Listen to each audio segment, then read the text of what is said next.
I do expect our other two commissioners to arrive, but we'll respect everybody's time and get started.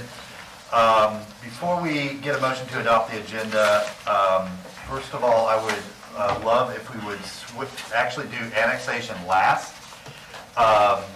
do the redistricting item first, and do the audit and finance committee structure second.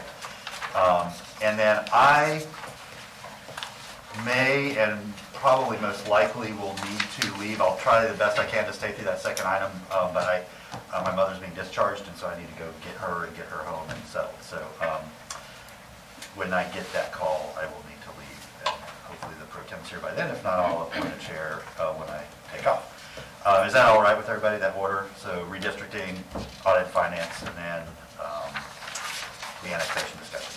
And by the way, I am good till 4:45. Okay, that's the other, if anybody's watching, the school board has a budget meeting at 4, and so they're going to take over the airwaves at that point. If we are still going at 4, you'll still be able to watch on Facebook Live and on the website streaming. Just channel 12 broadcast will switch over to the school board. So we'll make an announcement if we're still going then to remind people about that. Yeah. Move the agenda as modified by the mayor. Okay, motion and a second to adopt our agenda with some modifications. All in favor say aye. Aye. All opposed? That motion passes.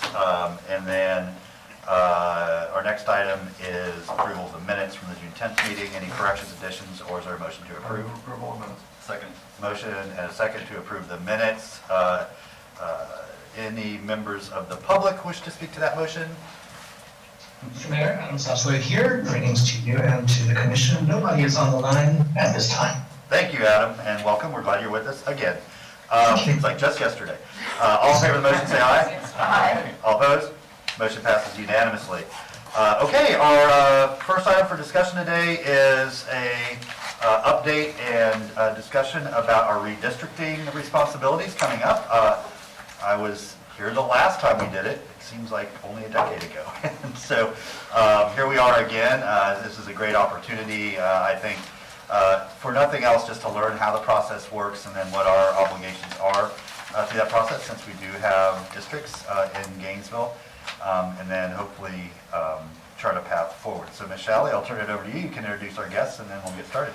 Sure will. Thank you, Mayor. And yes, per commission motion, you all directed my office to sort of take control of this item and shepherd the process and bring you back information. In this case, as you said, just a preliminary overview of what the redistricting process is and the timeline, suggested timeline for moving forward. And we do have Dr. McDonald from UF here, who very graciously agreed to come, and both he's a redistricting expert right here in our own backyard and is available to assist the city. We expect to, and part of the recommendation is to contract with he and one of his other professor doctors at University of Florida to assist us with the redistricting effort. And hopefully today, if the technology that we've loaded up works, he'll be able to share some really interesting software that they have that will allow both the public to be very hands-on with the redistricting effort and, of course, you all as well. So just in terms of an overall timeline, we expect the census to release their data sometime in August, like August and September, as I think I told you all yesterday. And then what has to happen next, just for the redistricting, although we're going to explain, I think there's good reasons to get Dr. McDonald and Smith on board with us so that they can start looking at that data, and also because the next effort then, what has to happen is the state legislature, per state law, has to draw the House and Senate districts. Then our local supervisor of elections has to retool the precincts and get that approved by the Board of County Commissioners. And it's at that point that you all, in our effort, the city's effort, can really kick in to, if you want, appoint a citizen board to assist with the redistricting effort, do all of your public engagement, and then ultimately it will culminate in you all deciding on what the new districts should be, and then that will be formally done through adoption of a redistricting ordinance. So we've laid out a timeline in the agenda item because per our, is it our charter or our code? it is our charter that you have to get this done by the end of 2022. Okay, and I'm kind of assuming ideally prior to that, because if we're gonna have new districts for the 22 election, we would need to have those set by qualifying, right? We looked at that to see and spoke with the supervisor we worked a backwards timeline to see if that could be achieved. And it doesn't look like it unless we didn't do public engagement, because where the crunch comes in is, you're correct, our qualifying for the August 2022 elections will start June 13th of 2022. So folks would need to know, of course, at that point in time, what district they're in. The issue, the supervisor won't begin or be wrapping up, her work in drawing the precincts until April. So that gives literally like a 1-month period in which you would have to hold any public engagement, finalize a plan, and adopt an ordinance. So because of those, now Kim was not able to be here today, but she certainly is willing to come to a future meeting and explain her process and what's required of her, because honestly, that's not something within my expertise. Sure. So. Okay, thank you. Adrian and then David. Thank you, Mayor. My question is on the precincts, the order. I don't understand why the precincts have to be done beforehand, because that's just something the supervisor elections just can change anytime they want to in a sense. If we're waiting on, if we wait for the supervisor of elections to draw the precincts, then they're in essence going to draw the district for us, because maybe it doesn't align perfectly with our population. I feel like we should draw our population, or draw our districts, and then they create the precincts from that. Is that state law that says that we have to wait for the state legislature? No, there's no law that, well, what's driving this issue is the supervisor has said we cannot split precincts for purposes of our election. So, and she draws her districts as a result of what the House and Senate do. So it's kind of like the precincts become the building blocks to some extent for the cities. But like I say, if you want to get into details on that process, I think the supervisor should be here to explain that to you all. Yeah, because I know in the past they've changed their districts to meet our precincts as well. I mean, there's only like one, the House district, I guess, that splits our city in half. Other than that, yeah, I have concerns with us waiting for the supervisor to create precincts, because then we're not actually controlling any of how the districts are being created. Thank you, Mayor. Okay, David? Thank you. So the expected date is September 30th for the state legislature to receive their redistricting data. I also am curious as to what Alachua County is doing, because it seems to me they're under a similar timetable crunch, but I've not even seen a cursory discussion on their level about what they're going to do for their districts, unless anybody else here has gotten any different information. My information is that they're not doing it for this cycle. I didn't know if that was allowable by law to just carry on your previous and just say, well, the census was delayed, so we're just going to keep our same districts. I don't know if that's an argument that is successful. I mean, best case scenario, the state legislature releases their districts in the middle of session next year. Best case scenario. I don't think we see districts before that. We might get leaked districts in committee in the fall, leaked districts. So we really don't have a choice. We kind of have to do this abbreviated timeline and just do it quickly. We just don't have a choice. Okay. Unless the county's right. We can't. Yeah, it seemed much less likely, and I'm going to be shocked if there's not legal challenges to the first round of maps that come out, but I'll defer to the experts on the likelihood of that. Harvey? Thank you, Mr. Mayor. So we have, I'm not aware of precincts that are split between city districts, but we certainly have precincts that are split partially in the city, partially out of the city. I have 2 or 3 of those in my district. So such a thing exists already. It's unlikely that we're going to fix that.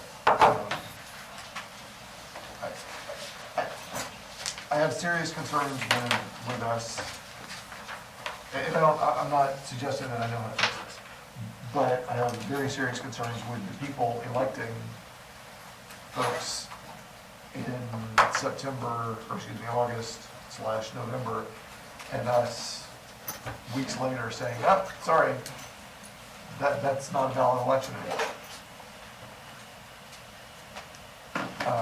I mean, there are 3 district seats up, so I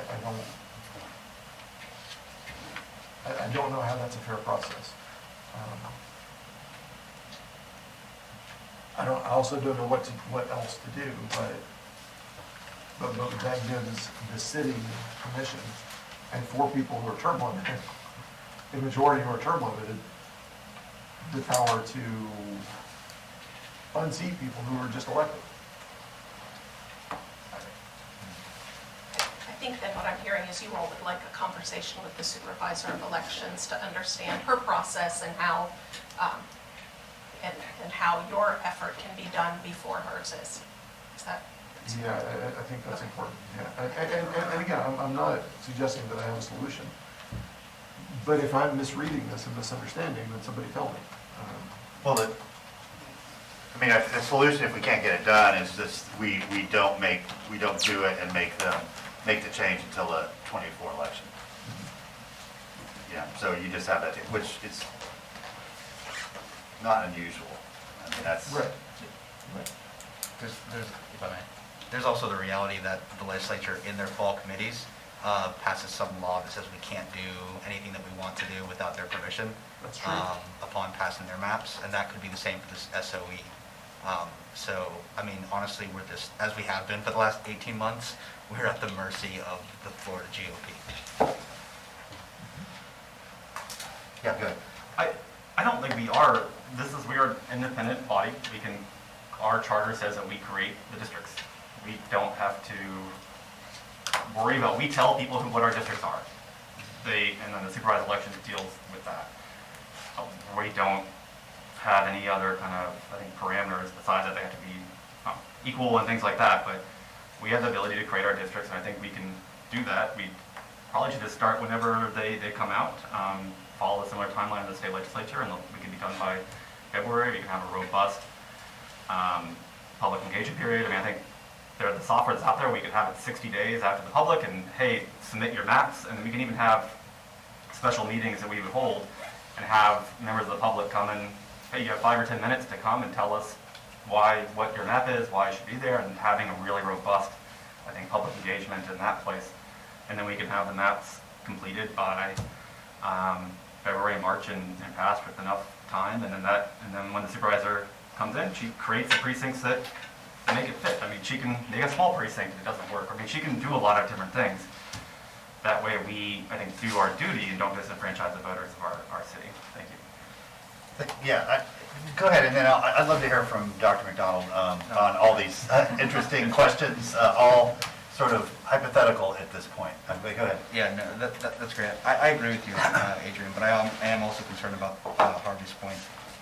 You know, this is very sensitive, but we just saw what happens when there's disagreement between the SOE and the government about what districts are, and I'm not going to allow that to occur on the city of Gainesville's watch. So, just saying. All right, Dr. McDonald, thank you for being with us. Yes, thank you for inviting me, and hopefully we'll work with you and look forward to being able to do that. Unfortunately, my colleague, Dr. Smith, is unable to be here today. He is vacationing. Well-deserved. He's the chair of our department, and as you can imagine, it's been a very trying year at the university, so it's a well-earned vacation for him. I do want to point out that Dr. Smith, besides like me being a redistricting expert, also served on the Gainesville review committee 10 years ago for the commission, so he has some personal experience. He does live within the city. I will admit I live in the county, just outside the city, so. We're talking about annexation later. Yeah. Maybe I'll be in the Drop city that center. little idea in your head. And just as a little way of background, just to give you some idea of who I am, and then I do have some thoughts about this discussion we're having. I've been doing redistricting since the late 1980s. I worked for the California legislature back then, and I also did some consulting work through a consulting company I worked for the Department of Justice. And since then, I've worked in 15 states across the country. I've been either a consultant to a commission or a legislature, or worked in expert witness testimony in those 15 states. Some of those cases have gone up to the U.S. Supreme Court, and we did successfully challenge Virginia's congressional districts as a racial gerrymander, and so we got new congressional districts for Virginia. And we unsuccessfully challenged Maryland's congressional districts as a Democratic gerrymander, but that did not, the Supreme Court did not agree with that reasoning. So those are the two Supreme Court cases. I've got lots of other redistricting cases I could talk about, and I've done a lot of election-related litigation across the country, both sides, primarily the Democrats, but I believe very firmly in fair elections. And so when Democrats gerrymander, I'm willing to go and work for Republicans when there's an unfair outcome. So that's sort of a synopsis of my work. Related to this sort of work on redistricting and the software that I'll be showing you, we've 10 years ago created some software called District Builder that allows people to draw districts through their web browsers. We deployed that in 9 states across the country and in some localities as well. For their redistricting purposes, this was more for like redistricting competitions and things of that nature, supporting advocacy efforts across the country. Although some local governments did adopt the software for their own use. This round of redistricting so far, Dane County, Wisconsin has adopted it for their local redistricting for their citizen engagement. And the company that does the software development, I have no financial interest in them whatsoever, but they are working to get other clients across the country as well. And Gainesville might be one of them if you decide to move forward. And I'll show it to you in a second, the software. So that's sort of my background. I'm happy to answer any questions in more detail. It's just a very quick thumbnail sketch about my work as it relates to redistricting. Do you have any specific reactions to the conversations we were just having as far as what we can do versus what we have to do? I think it's an excellent idea for us to work in parallel with the supervisor of elections. We'll have the data as of August 16th. That's when the Census Bureau says they're going to release the data on an FTP site that we know how to work with, and any redistricting consultant knows how to work with. So even when the legislature says September 3rd or September 1st or whenever their deadline is, their consultants are going to have it on August 16th. And we're going to have it on August 16th, and we'll start printing the data then. So we can start in parallel. And I see no reason why we shouldn't be working with the supervisor to make recommendations to them on where they might put the precinct lines. We can draw up a draft plan. We can have a conversation with them. And sometimes there are constraints on precincts. We've been creating precincts across the country for a project that's related to the redistricting effort, and we've worked with local election officials across the country, not just here in Florida, but everywhere, on trying to get the precinct boundaries right. So I know that there are complications with precincts. It's not always an easy task, but certainly I think we can have an idea of what the districts could look like, and then have negotiations with them to say, can we, this would better serve the community if that precinct boundary went this way so that the districts could align with those precincts. Okay, very helpful. Harvey? Thank you, Mr. Mayor. So ideally, we could see what's probably going to happen, or some general ideas well before June. I mean, that would be the hope, is that we can, not so much we, but anybody who's interested in running for those 3 district offices could see, okay, look, it would be very strange for my block to not be a part of this district, or gosh, I'm kind of close, it's a little fuzzy, I should be cognizant of that. What I don't want is for someone to have the rug pulled out from under them, for the people to have the rug pulled out from under them by a decision that we made. So the earlier we can get general boundaries, I know that the actual boundaries are going to be fuzzy, but if we know that, you know, a significant move is going to be made and by January, February, that would be incredibly helpful. Yes, we should know very quickly. We can run the population numbers on the existing districts and come up with what the population numbers are within the city, and very quickly know which districts are going to need to grow and which ones are going to need to shrink because of population changes across the city. I still, I mean, knowing the process, you'll have to have that conversation with Supervisor Barton. I still am concerned about the timeline that you have there for public comment on the final map. So again, I think that's more of your decision-making. I just want to say it's possible for us to work with them and have the outlines of a map to have that interaction and discussion with them about where we might think the precinct should go. But you know, part of it's her call too, so I can't speak, I've not spoken with her about this issue, so I don't know the depths of all the issues that are involved with it. Thank you. Michelle, I don't know if you know the answer to this or not, but what if we have an existing district commissioner who gets drawn out of a district? Would they be eligible to continue serving out their term? Yes, our code. Because they lived it, right, okay, that's what I thought. The other thing is, I think we should just be very upfront about this at this point versus talking about later. Whether or not it is our intention to continue to maintain a minority-majority district. That has been the case since the district system was created and District 1 was created to be a minority-majority district.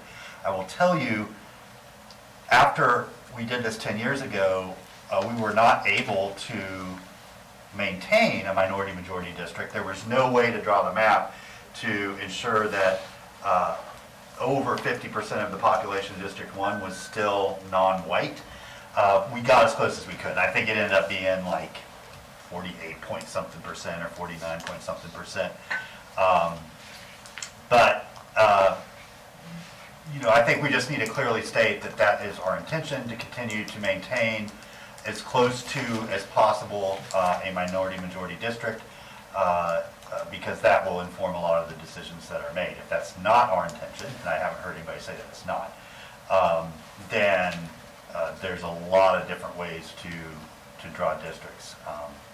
But I mean, since I brought it up, I will say that I think that's important to continue to maintain, and whether or not we can get, you know, on the number a minority-majority district, or we just make it a goal to get as close to as we can without significantly disrupting sort of geography of what that district looks like now, it can be a good goal, you know. And I think that, I mean, that's what I would like to try to pursue. So if there's any desire to explore other alternatives, we should put them on the table now. If not, if that's the continued, you know, goal that we want to pursue, then but we'll just, you know, stay with that. Yes. Lots of head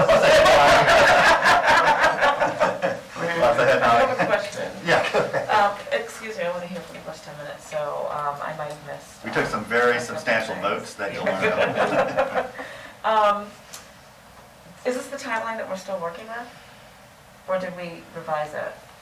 I think what we're going to do is return with another timeline based on conversations. That I wasn't here for? Well, no, with the supervisor. I explained Kim Barton wasn't able to be with us today. Yeah. And so it sounds like there are questions around her process and whether she could draw precincts or adjust precincts if you all agree on certain boundaries. Because what she's been clear to us about is she doesn't want precincts split.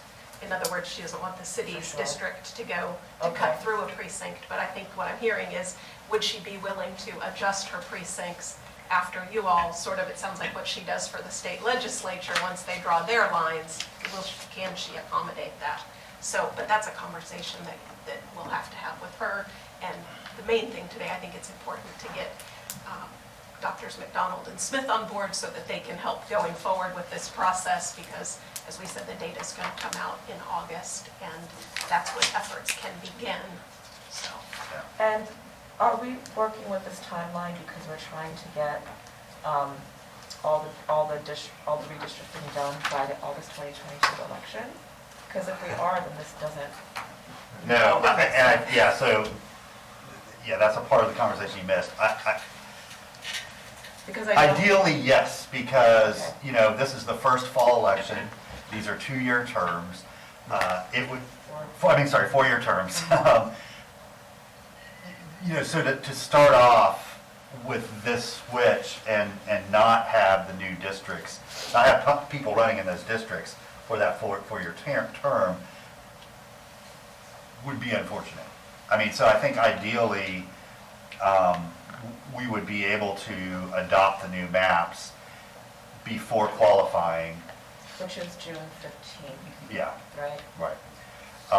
But as Ms. Shalley and Mr. McDonald have laid out, that's tight. And a lot's going to depend on the supervisor of elections and what she says she can do, and then just what sort of hard barriers there are that are just simply unmovable. So, Because the alternative would be that we wait yeah, we wait 2 more years. 2 more, or just, continue with the process, and then if a district commissioner gets elected, they can continue to serve out that term, but if they get drawn out, then they would have to run, and that's complicated. Yeah, I see, Leave their seat and run in a different district if they got moved out. yeah. Well, 6 months only prior. after their term is over. Michelle They said have to live there that. 6 months beforehand. No, No. They ran for a the second code term. addresses those That's for the second situations. The second term where you have to move out. Well, if you want to be back in that original, yeah. So it'd be a re-election matter, not a serving out the term you were duly elected. Yeah. So then people might be, like, 2 commissioners might end up with 1. Yeah. Mhm. Yeah. Mm. Good, Harvey and then Dave. Go ahead, if you can. Yeah, Sorry. so that's why,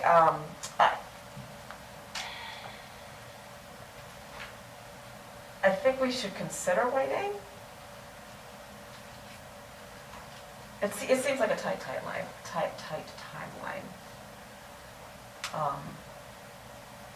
But that's, Yeah, it is. We're gonna have to really see what supervisor says. yeah. You know, and if she says that's tough, but I think we can make it work, then that's Yeah. probably good news. If she says, no, that's just impossible, then that tells us a lot too. Yeah. Harvey? Thank you, Mr. Mayor. So it just occurred to me that one of the things we could do is just wait till '23 for the ordinances. Because the new commissioners will be sworn in January of '23. So you wait till January, February, push this forward 2 or 3 months. They're making the decisions about their own seats. And then everybody is seated and good for the remainder of that term. Right. That's what Okay. that. And that doesn't adjust the schedule very much. It just kicks it forward a little bit. Yeah. I don't think our charter allows that, because you have to complete the effort by the 2nd year after the census. So that's why December of 2022 is the deadline by which you need to get this effort done. That's why the timeline outlined in the agenda item. So I believe the discussion would either be about that timeline or a more compressed timeline to the extent the supervisor can accommodate. Okay. Okay. Dave? Thank you.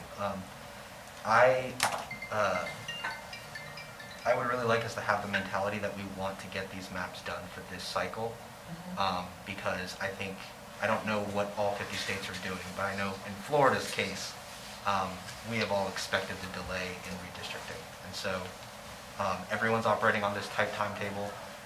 Supervisor Barton is not the only supervisor who's going to have to be dealing with these questions throughout the state. I personally feel like we are, if we even talk about kicking it past this cycle, we could unwittingly be setting ourselves up for that kind of an event. And I don't think that's what we want, because when people run for office in their district, I don't think they do so saying, okay, I'm going to pick up and move my family so I can stay in office for my next term. And that's not a situation that we want to be unwittingly putting ourselves into. So I would really, really like for us to put this on an agenda as soon as possible with Kim Barton in the room, with her staff, so that she can answer our questions.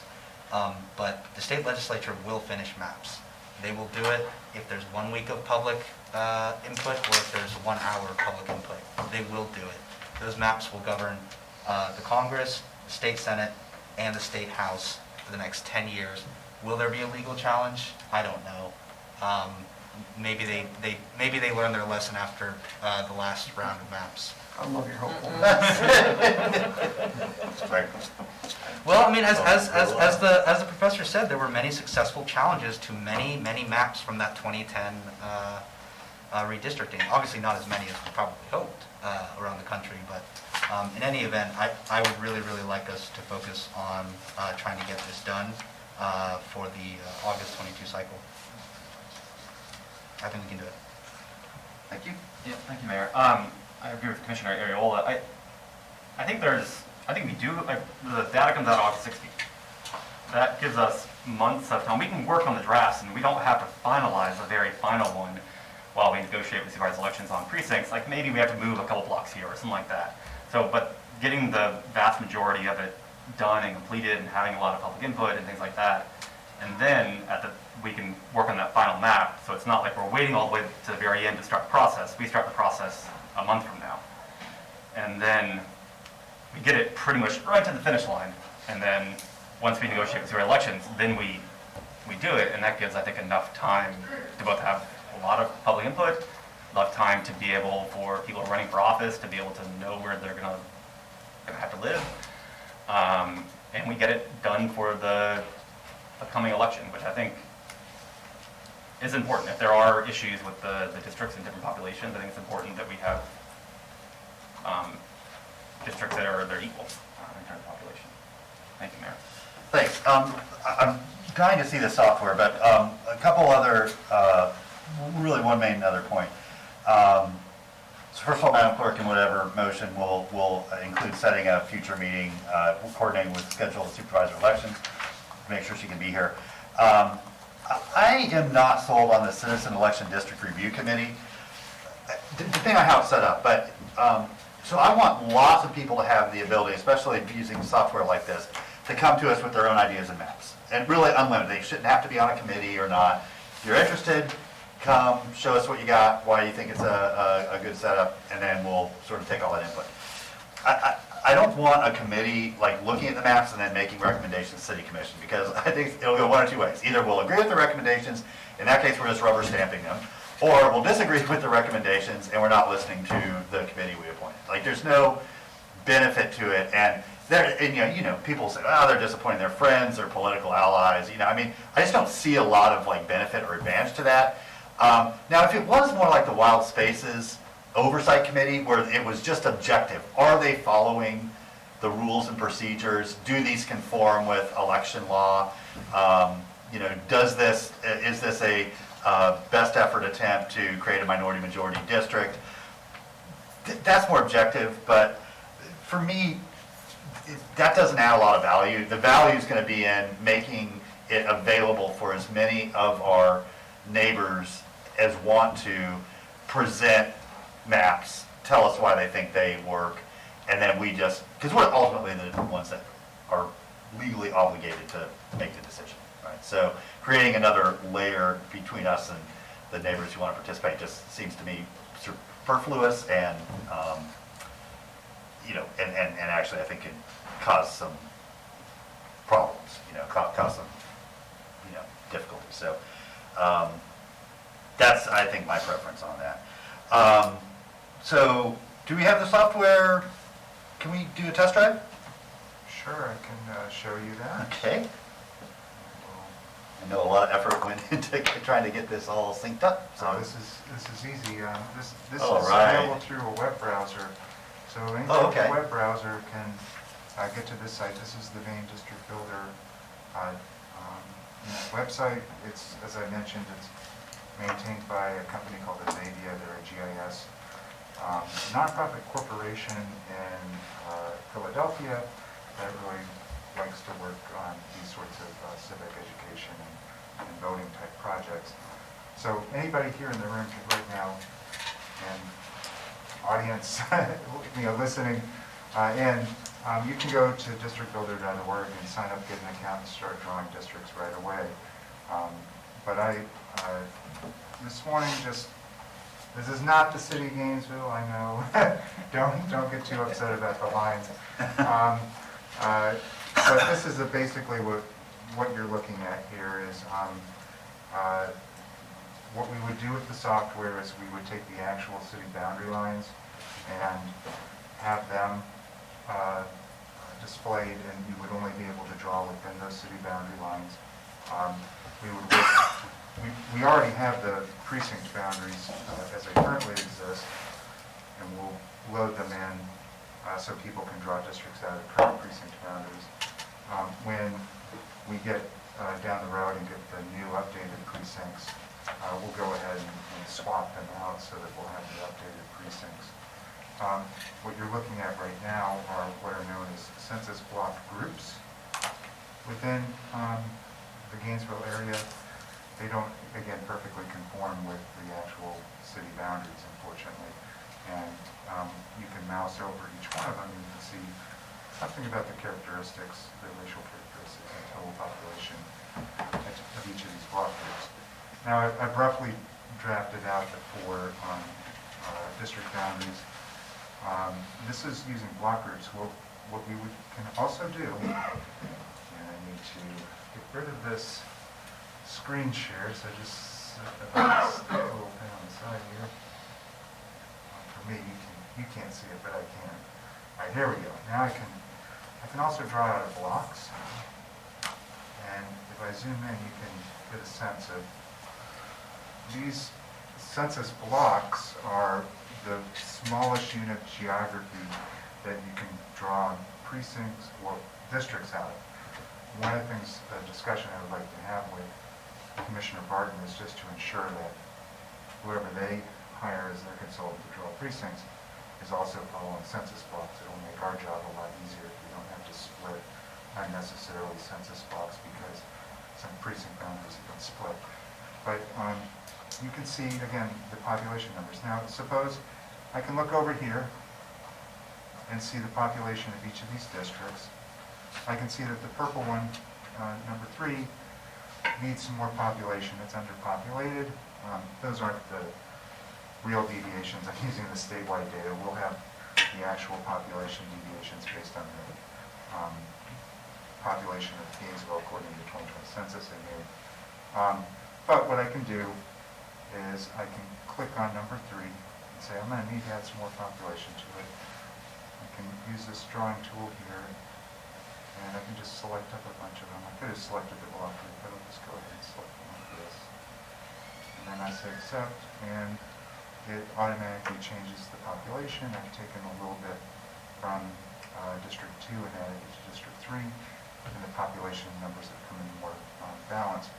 You can also see for each of the districts the racial and ethnic profile of those districts by mousing over. This is a compactness measure that we use.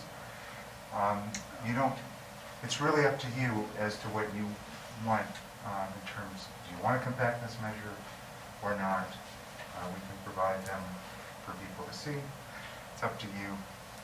We'll also have the political character of every census block as well. It's another big project that I was talking about that we're doing.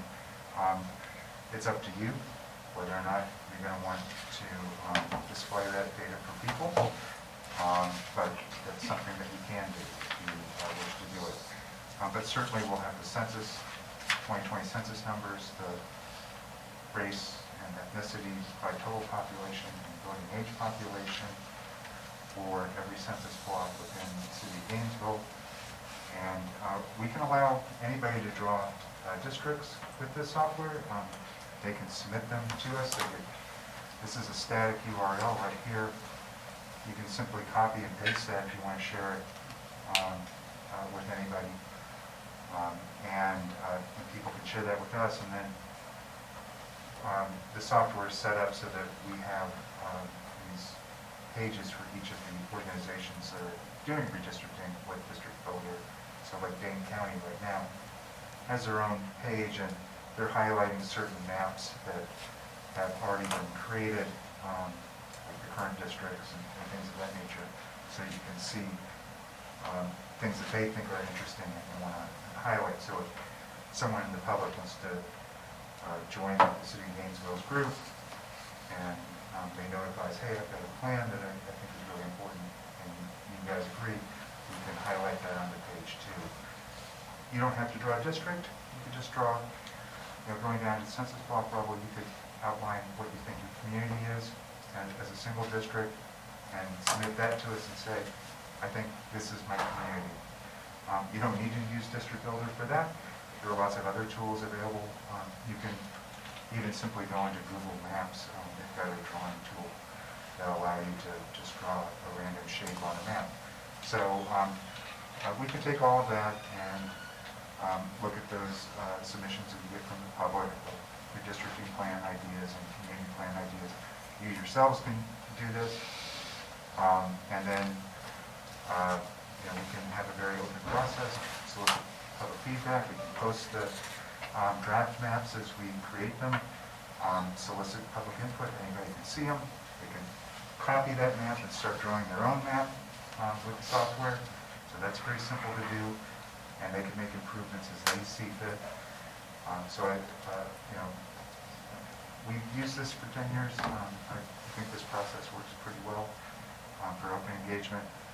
I work as a consultant to the Arizona Independent Redistricting Commission that also has a pretty robust public comment process. So, I look forward to hearing from the community and working with them to get the districts that they feel will be best for the community.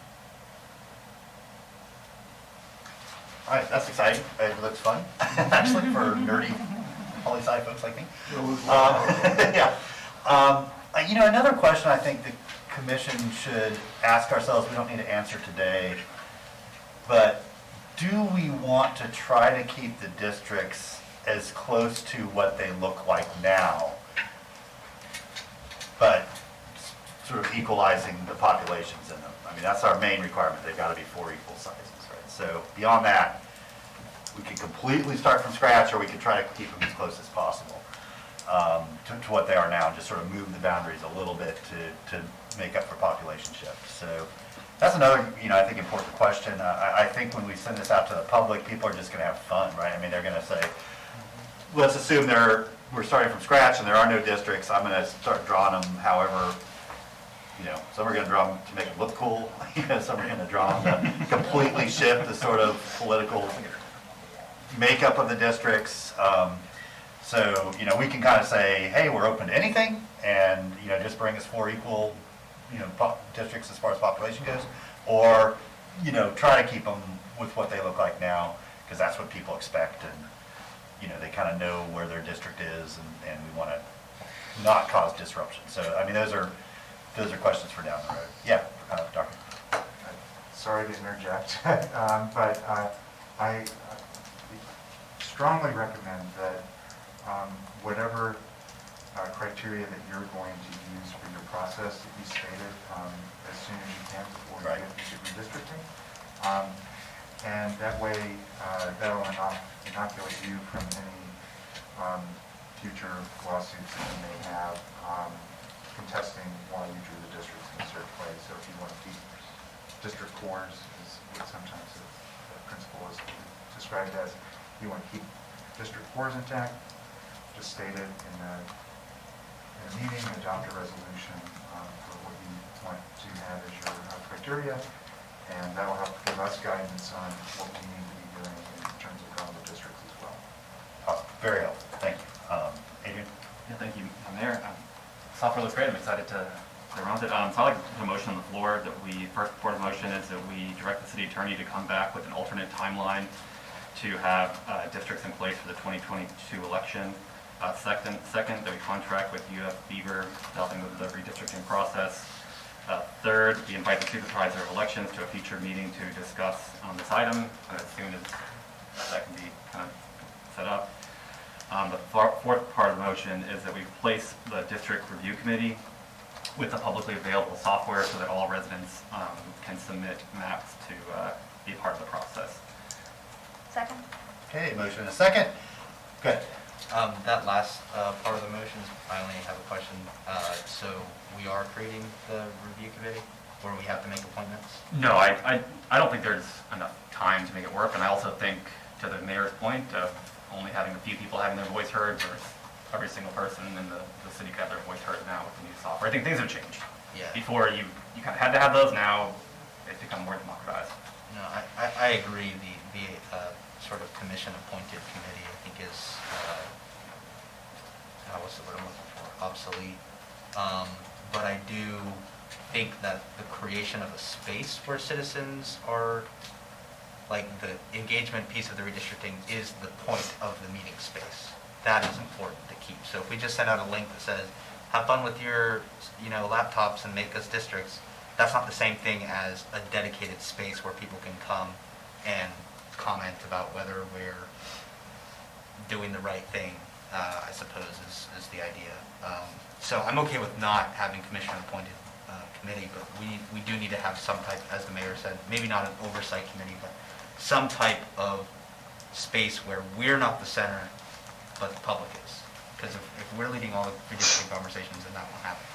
Yeah, I think, and Lee, this is more for you and specifically, and Wolf, I think it's going to be important to create some physical space geographically distributed throughout the city on certain days where people can just come in, and there'll be computers, there'll be, even projection screens, and anybody that wants can kind of drop by and play around with it, and then save their maps if they do it. Just basically for the folks that don't have easy access to the technology to do this, or just don't have a confidence or familiarity where they might need a little help from a city staff person. We'll be glad to coordinate with Nicole's shop on that. The one thing I would probably point out too is that you have to do that in context. So there needs to be some educational component on, what are the rules of Yeah. districts. So we'll start off with like a half hour of here's what we're doing, here's why we're doing it, here's what we're hoping to get from you, and then everybody can go out, sort of have fun. Yeah, even on a web-based application, there ought to be some sort of video that is produced that says, these are the rules of Right. how you create districts. Yeah, so something pops up before you get started and Right. kind of takes you through. Okay, that's helpful, yeah. I think one more thing is if people want to and they submit maps to us, that they would have an opportunity to actually explain those maps to us. They get 5 or 10 minutes at a special meeting, and they can tell us why their map is the map. We'll work on that later on where we have one or two special meetings. So I think that's right. I mean, it's just for us to sit there and listen and, we'll do it 1 or 2 days and, The map is a hand turkey. I agree. I think that's, Like, what if would it's- be most helpful. Like, what if it, we can discuss that later. Yeah, we'll work on I don't that want with to sit the through engagement 8 part. hours of, maybe you made a map and it's just like a hand turkey, like it just, I don't know. If we can get all the districts drawn equally in size, that's a hand turkey, that could be helpful. I think the people would We'll love be on that. CNN. Yeah. So certainly I think it's a good idea to have some meetings where you solicit input from the public. In my experience, it's useful to have those draft maps available. Yeah. People don't react in the abstract. Yeah. They become engaged once they actually see a map and they react to it. It's usually a negative reaction because, We're used to that. you're used to it. Yeah. But that's really the point where you're going to start getting the most engagement is once you get a draft map. So that's why I think it's important for us to get one relatively soon in the process and start putting that marker out there, getting the feedback, and then make adjustments as you feel fit. Right. Great, yeah, the helpful advice. Okay, so we do have a motion and a second. Let's turn it over to any members of the public. Anybody here in the room? Ms. Big B. Adam, over to you. We have nobody here. Thank you, sir. We have one caller on the line, Ms. Debbie Martinez. Ms. Martinez, you have the floor, and 3 minutes.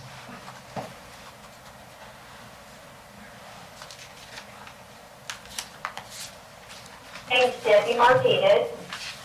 Can you hear me? Sure can. My name's Debbie Martinez. I hope that you can hear me. Mayor, Commissioners, good afternoon. Mr. Poe, do you still plan on running for Congress? I have never indicated I'm planning on running for Congress, nor will I ever plan on running for Congress. Absolutely not.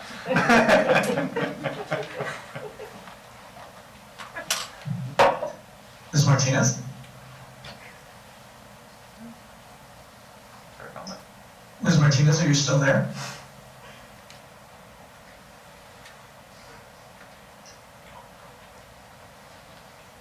All right. Ms. Martinez, are you still there?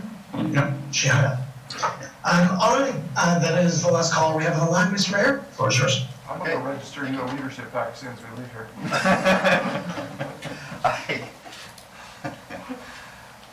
Maybe if Gainesville's population increased by another 250,000 people, got to choose our own congressperson, but that's not going to happen in my lifetime. Okay, so let's go ahead and move to a vote on the motion. All in favor, say aye. Aye. All opposed? That motion passes unanimously. Commissioner Ariola was absent for the vote. Yeah, so Madam Clerk, if we just reach out to the supervisor, as soon as possible and see when her free dates are. And I'd say just give her general policy dates coming up. That's the easiest first way, and if none of those work over this next quarter, we'll work on a special meeting we'll absolutely work with the schedule. Thanks. Thank you. Dr. McDonald, Michelle, I appreciate your help with this. And Dr. McDonald, I think you had a colleague here that I was rude and did not ask for any introductions. Were you with? No, that's Catherine Vogler with Oh, our Catherine, I'm office. sorry. Excuse me, goodness Catherine gracious. is one of our newest attorneys. Okay. And she's Well, working welcome. with I'm us. embarrassed. I have not met you, and I thought you were with Dr. McDonald. And you seem so interested in our conversation. It seems like impossible to work with. Okay. Yeah. I just have one, when do you expect to kind of have that alternate timeline to kind of come back, do you think? That's what I'm going to go outside right now and talk to Dr. McDonald about so that we can get them under contract and start talking to the supervisors. So, Dr. McDonald, once we have a contract with you and the 16th rolls around, can we start getting access to that real, actual data? Our expectation is that we should have it up onto District Builder after we do all of our checks on the data within 3 to 4 days.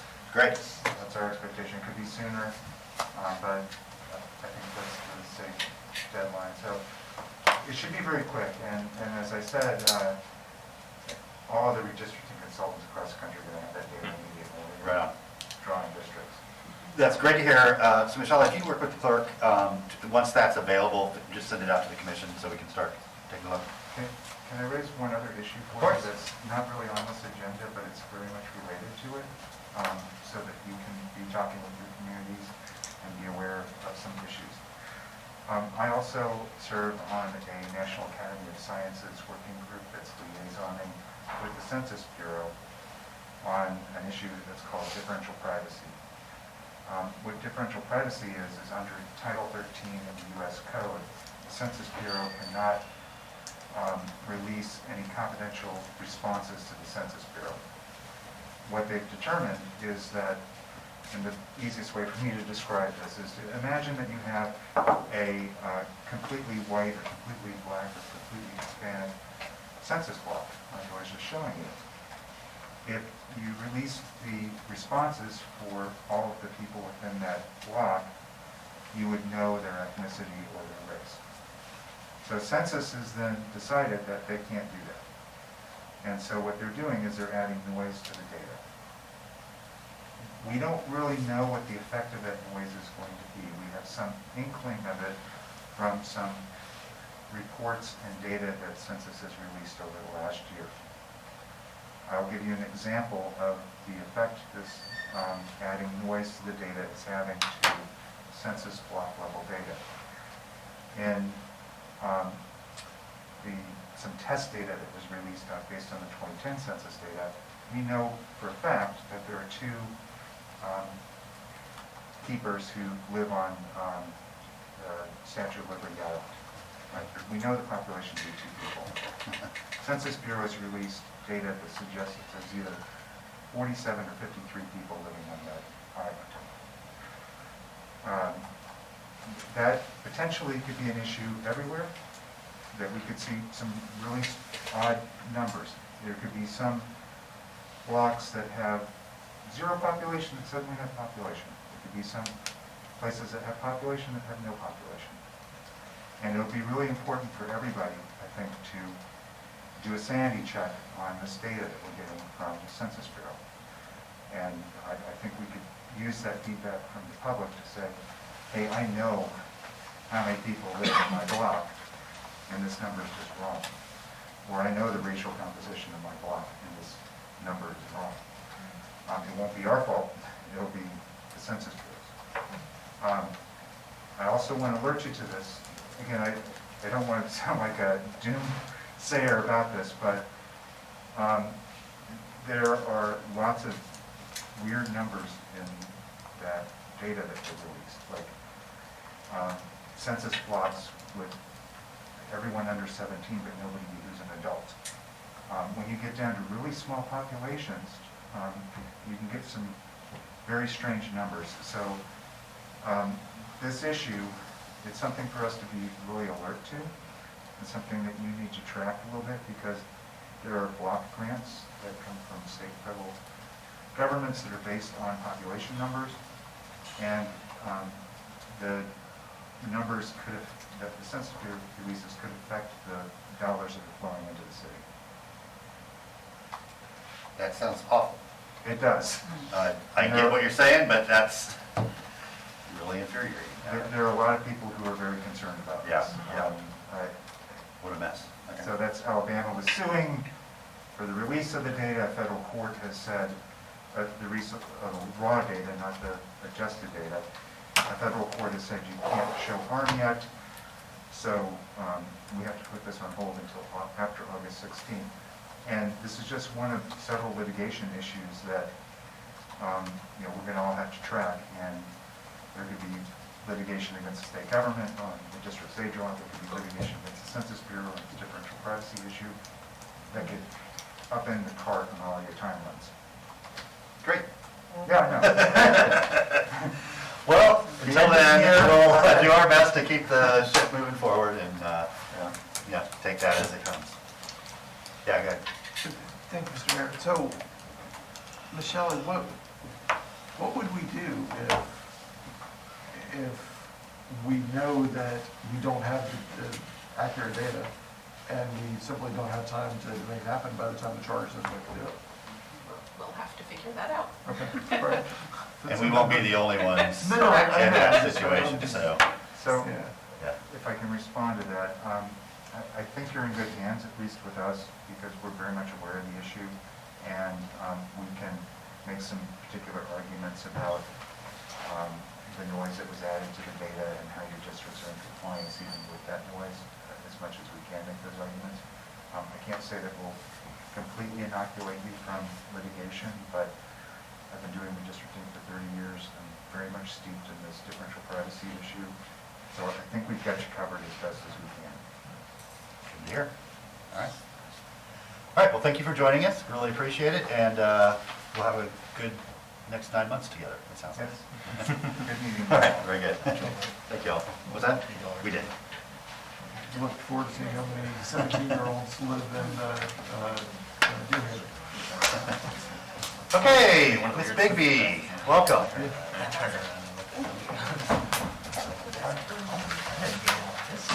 Yeah, I just learned something too. Commissioner Johnson, I before you showed up, said that I may need to leave. My mom's being discharged, so if that call comes in, I'm gonna have to let you take over. But I'll stay until I get that call. Okay. Thank you. Hello, Mayor, Commissioners. Today, we're presenting a topic on potential enhancement for the audit committee. And our objectives are, one, to add a third person, a subject matter expert to the audit committee to strengthen governance of organizational risks, to strengthen management of fraud risk, the city's internal control environment, and stewardship of the city's resources. The external subject matter expert theoretically would also improve opportunity to meet quorum at audit committee meetings, because at the moment we have 2 commissioners on the audit committee, so if one is absent, there's no quorum. And then our second objective is to consider one of 2 options for a new structure for the audit and finance committee. One would have separate audit committee and finance committee oversight, and then the other one would still keep it combined, but with some enhancements. Would you like me to go through the 2 options? Yeah, I think so. Okay. So the first option is have a separate audit committee with the one added subject matter expert from the public. We'd be happy to accept and review applications, but ultimately I think the mayor would recommend the subject matter expert to the city commission for approval. We would need to meet a minimum of 4 times annually with the option of adding meetings as needed for the audit committee portion and go over the standard items that we already present. Any audit reports that have been completed in the last quarter, enterprise risks, the audit plan. We update the audit plan as we go, but we have an annual report and we give you a full picture of the audit plan at any given time. Audit issue follow-up is critical, so we agree with management on action plans. We only write issues for moderate and high risks. Then it's really important that those risks are mitigated within a year or so as agreed by management. And then we'd like the audit committee to make sure that management is doing their job of closing those audit issues. And then the external financial statement audits and any other external assurance providers would report to the audit committee. Then the finance committee, the finance director and the chief financial officer would work with the charters, I believe, and recommend what types of report and the frequency. It could be monthly, it could be quarterly, and it would just focus on the city's financial activities. So it could be budgeting, investment, debt management, all of those topics that you all have questions about that are typically reported during financial review.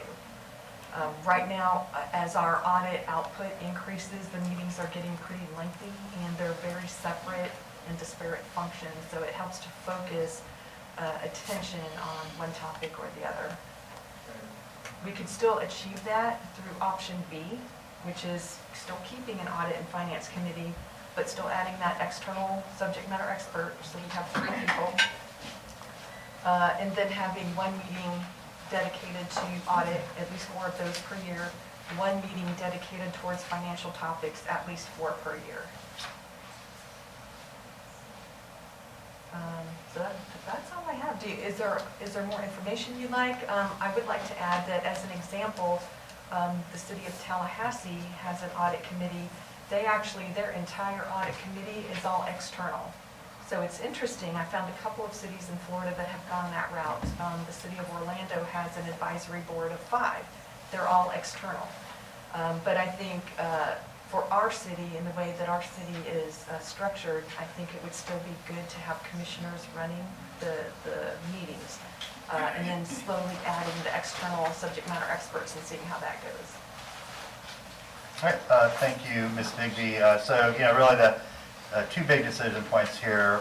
One, adding that external subject matter expert either way with A or B, and then whether we want to split the audit with the finance or keep those the same. I will say, as somebody who served on this for a while, I can support either of these, but the meetings are getting dense, and I think we're feeling a lot of pressure to review and absorb and discuss a lot of content, in a frequency that is becoming tougher and tougher. So I can see sort of easing the stress a little bit by separating the two out. The question's going to be who wants to who wants to serve on them, who wants to serve on finance, especially. I mean, I think anyway that we can change our rules to make that fit however would work. So yeah, happy to field questions or solicit input on preferences here. Commissioner DeSantis and then Harvey. Thank you, Mayor. I agree with you. I think on option A is a better path to go. I think it allows for better oversight. And also, like a lot of audits we do have nothing to do with finance too. They're operational audits or how well the cameras are doing on the police cars and things like that. So I think separating them is a better way to go. And I think for just having staff at meetings that they don't have to be, it costs a lot of money too. So I would be supportive of moving forward with option A. Thank you, Mayor. Thank you, Art. Thank you, Mr. Mayor. I like option A a lot. I would be, I think having a subject matter expert, an external subject matter expert would be useful, very useful to city government. I would be happy to serve on the finance committee. I would also be happy not to serve. So. But no, I think spreading that across more of the commission, because having served as one of the two members of the current committee, man, it's a bear. It's a bear. And not for a good reason. I mean, there's some things that we do that are hard, and they're hard for a good reason, and they produce a great result. This is the way we do it, so that's how we do it.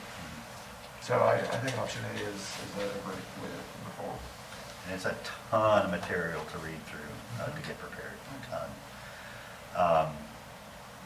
Okay. Yeah, go ahead. So I'll jump in with, I really like option A. I think Ms. Bigby had told me about it a couple months ago, the idea she had before, while she was still exploring it, and I was really excited about this concept of, one, adding that subject matter expert, so you keep quorum, but also have subject matter expert, because none of us are. And I do like the idea of separating finance from it, if only because it will start teaching at least half of the commission. It will get not teaching so much as more practice and more foresight on a lot of those finance issues as they move forward. So I think that would be a good training and learning opportunity for the three that get on that, and I'd be happy to be on it, because I like learning. So far. But yeah, no, I think it would be a good training mechanism as well to keep us, I think it's once a month is what's being recommended. Correct. To be on that throughout the year instead of just 6 months of chaos down the road. Yeah. I'd like to move option A. Second. Okay, motion and second to move forward with amending the city rules to create a new structure for a separate audit committee and finance committee. Any other questions or input from the commission? Okay, let's turn it over to members of the public that wish to comment on the motion. Mr. Scott. Thank you. I don't think we have a microphone here, so I hope you It's a can hear buggy. me. Oh, hi. So Nathan Scott, so I do support having an independent audit committee and/or having a independent person on the audit and finance committee. Mayor Poe, you just mentioned there's a lot of background materials to read, but you tell us in the meetings that you read all the information. I'm not sure whether that's true or not, but certainly It's true. I think that, really, well, you couldn't answer the interest rate when I asked the question about the bonds that you issued, but anyway, I digress. So I think it's important to have subject matter experts. Certainly you don't have any on the utility advisory board. You just have a bunch of people that rubber stamp things and can't ask intelligent questions or don't seem to have the capacity to ask the questions that need to be asked. But I do think, given the governance issues that the city has, the financial issues, the state audit, certainly bringing experts into the equation is not necessarily a bad thing if you want transparency. If you don't want transparency, then you won't do it.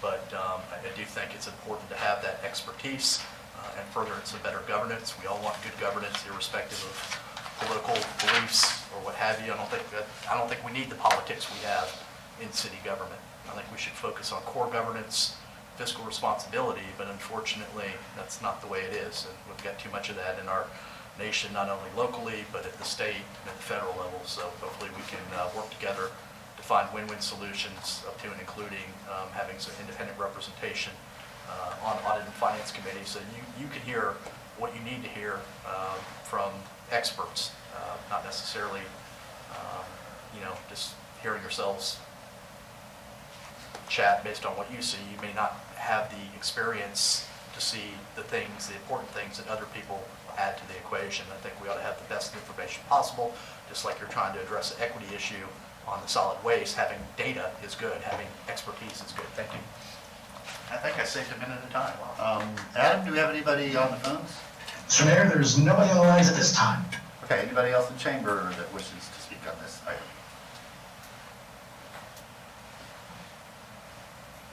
Okay, back to the commission. Commissioner Johnson. Yeah, I just want to thank you for coming up with a solution when you saw that there was, a challenge with this. I mean, this is really, really good work, so thank you for that. All right, so we will move to a vote. All in favor, say aye. Aye. All opposed? Motion passes unanimously. Thank you, Ms. Bigby, and congratulations. Got a new. May I Yeah, of clarify course. one thing?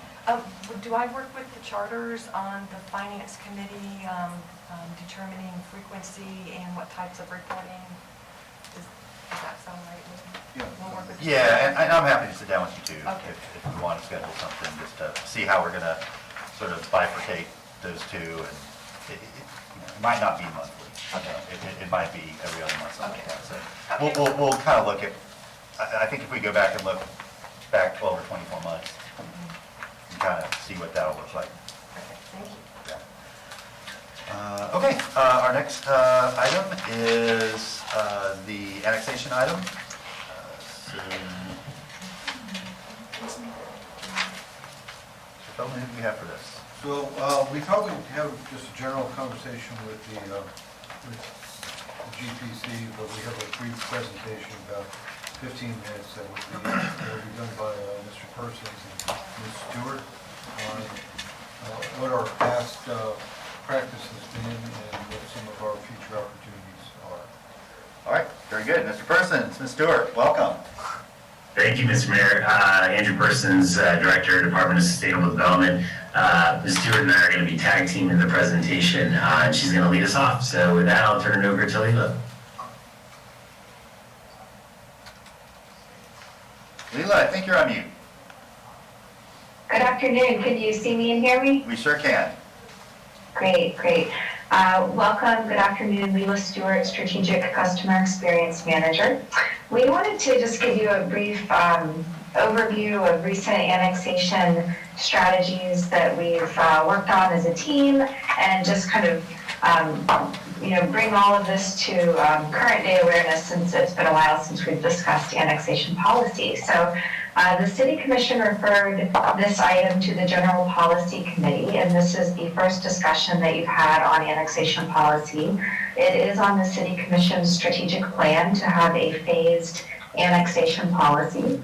And the reason we're talking about this is annexation plays a central role really in future planning for the city's growth, and it touches all service areas such as public safety, infrastructure, planning, building, and of course utilities as well. So today, Gainesville is about 65 square miles, and in the last 2 years, we've annexed approximately 2 square miles. So going on to the next slide, for those who are not familiar with annexation, I just wanted to cover a few major points. The purpose of annexation is to provide urban services in the most efficient way to our neighbors. And there's 3 criteria that a property must meet to annex. So there's a map here in the upper right corner that just helps people understand if they're eligible. So they, 1, must be in an area that's compact. The area must be contiguous to the existing city limits, and it cannot create an enclave. There's 2 mechanisms for annexation. We can either bring property into the city by a voluntary annexation or by a voter referendum, which requires a vote of 50% plus 1. And, property owners choose to annex into Gainesville or into any city for a variety of reasons. But the ones that we see that are the most common include lower utility bills, urban services, and development rates. So moving on to slide 3, I did just want to remind the commission that the City Commission adopted an annexation strategy in 2002. And it includes pro-annexation policies such as areas seeking to annex into the city will be annexed. The city will facilitate areas that desire to be annexed regardless of size. So we will annex large tracts of land as well as smaller single parcels.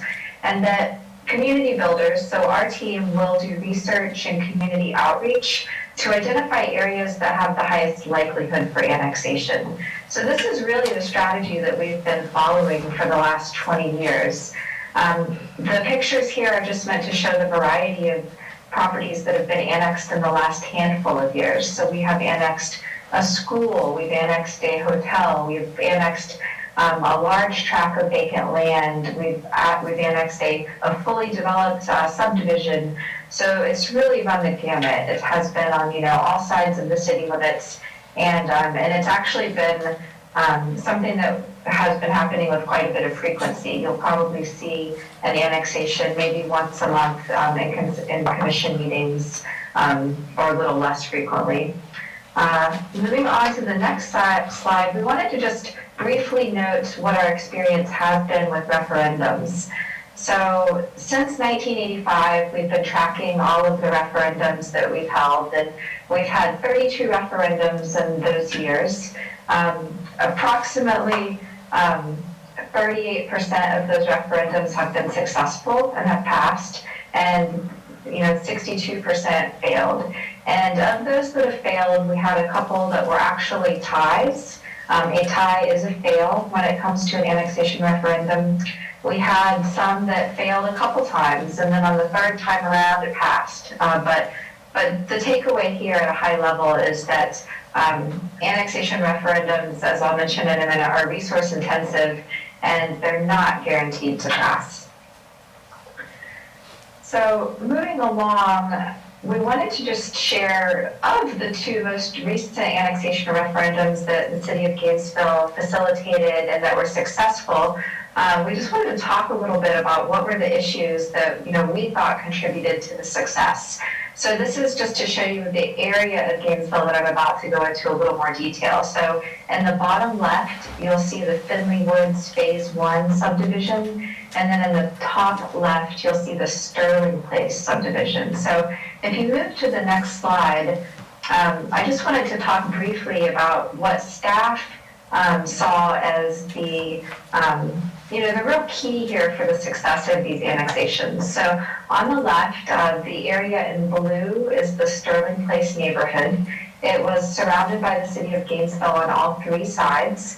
And at the time, the city and Alachua County were discussing changes to the fire services agreement. So the people living in this neighborhood were looking at a reduction in their fire services, essentially. So under the previous agreement, there was a guarantee that the closest unit would respond, and the closest unit happened to be inside the City of Gainesville.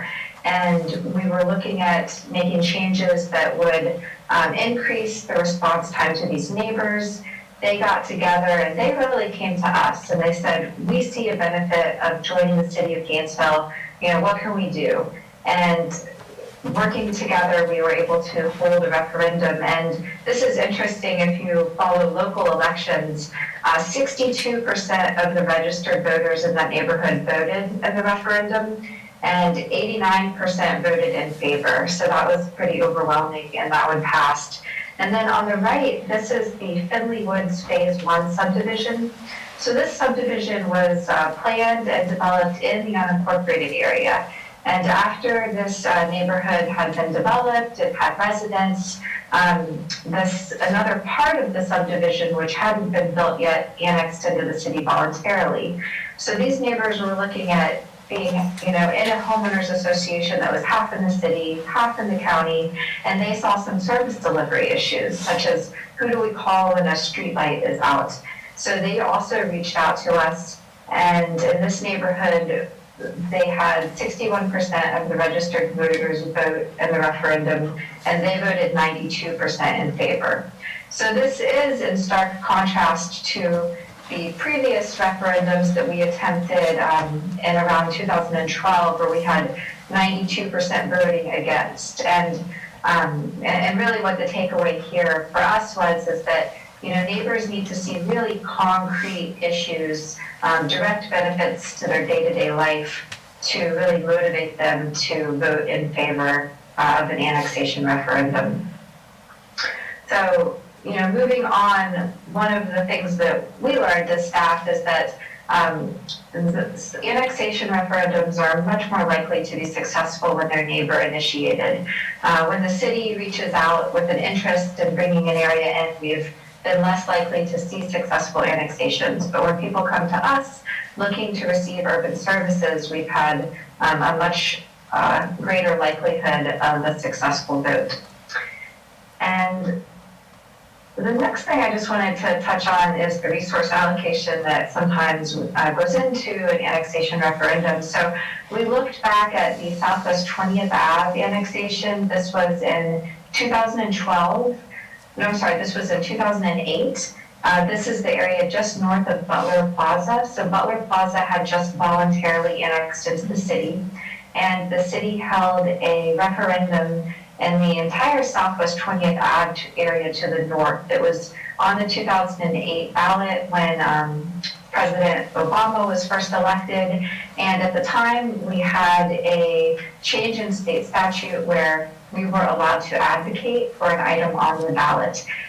So this was a successful annexation, and I just wanted to share what resources went into it. So we had a strategic planning division at the time, about 4.5 employees that spent almost all of their time on annexation for about 6 months. We had a cross-departmental annexation team that spent about 40% of their time. The communications team put an incredible amount of work into it, with approximately 3 of their staff putting about 30% of time. The entire leadership team knocked on doors. The city commission stood out on the street and held signs, and we also hired a consultant. So this is just kind of helping you understand some of the resources that go into a referendum, especially at that scale. And with that, I'm going to turn it over to Mr. Persons to finish off the presentation. Thank you, Leland. So I think as you're all aware, one recent change through the county charter amendment, there is a growth management area that's been established. While this doesn't necessarily directly affect the city's ability to annex, it does affect our ability to determine land use on the property post-annexation. So it is a factor that we're seeing with some annexations, at least in sort of consideration. There is, as you see, plenty of areas for the city to grow still, and to still be able to determine, you know, the best, highest and best use for the property that we are annexing. But it is a factor to consider in thinking about our annexation strategy. And as I think everybody's aware, prior to any annexation proceedings, we offer a service where we do a fiscal analysis of any potential annexation properties using the most up-to-date tax and utility information. And there are a couple of sort of takeaways. This is there are two analysis that we did back in 2008 for 2 different properties. And so we look at the taxable value, the difference in county versus city taxes, and that's obviously a snapshot in time.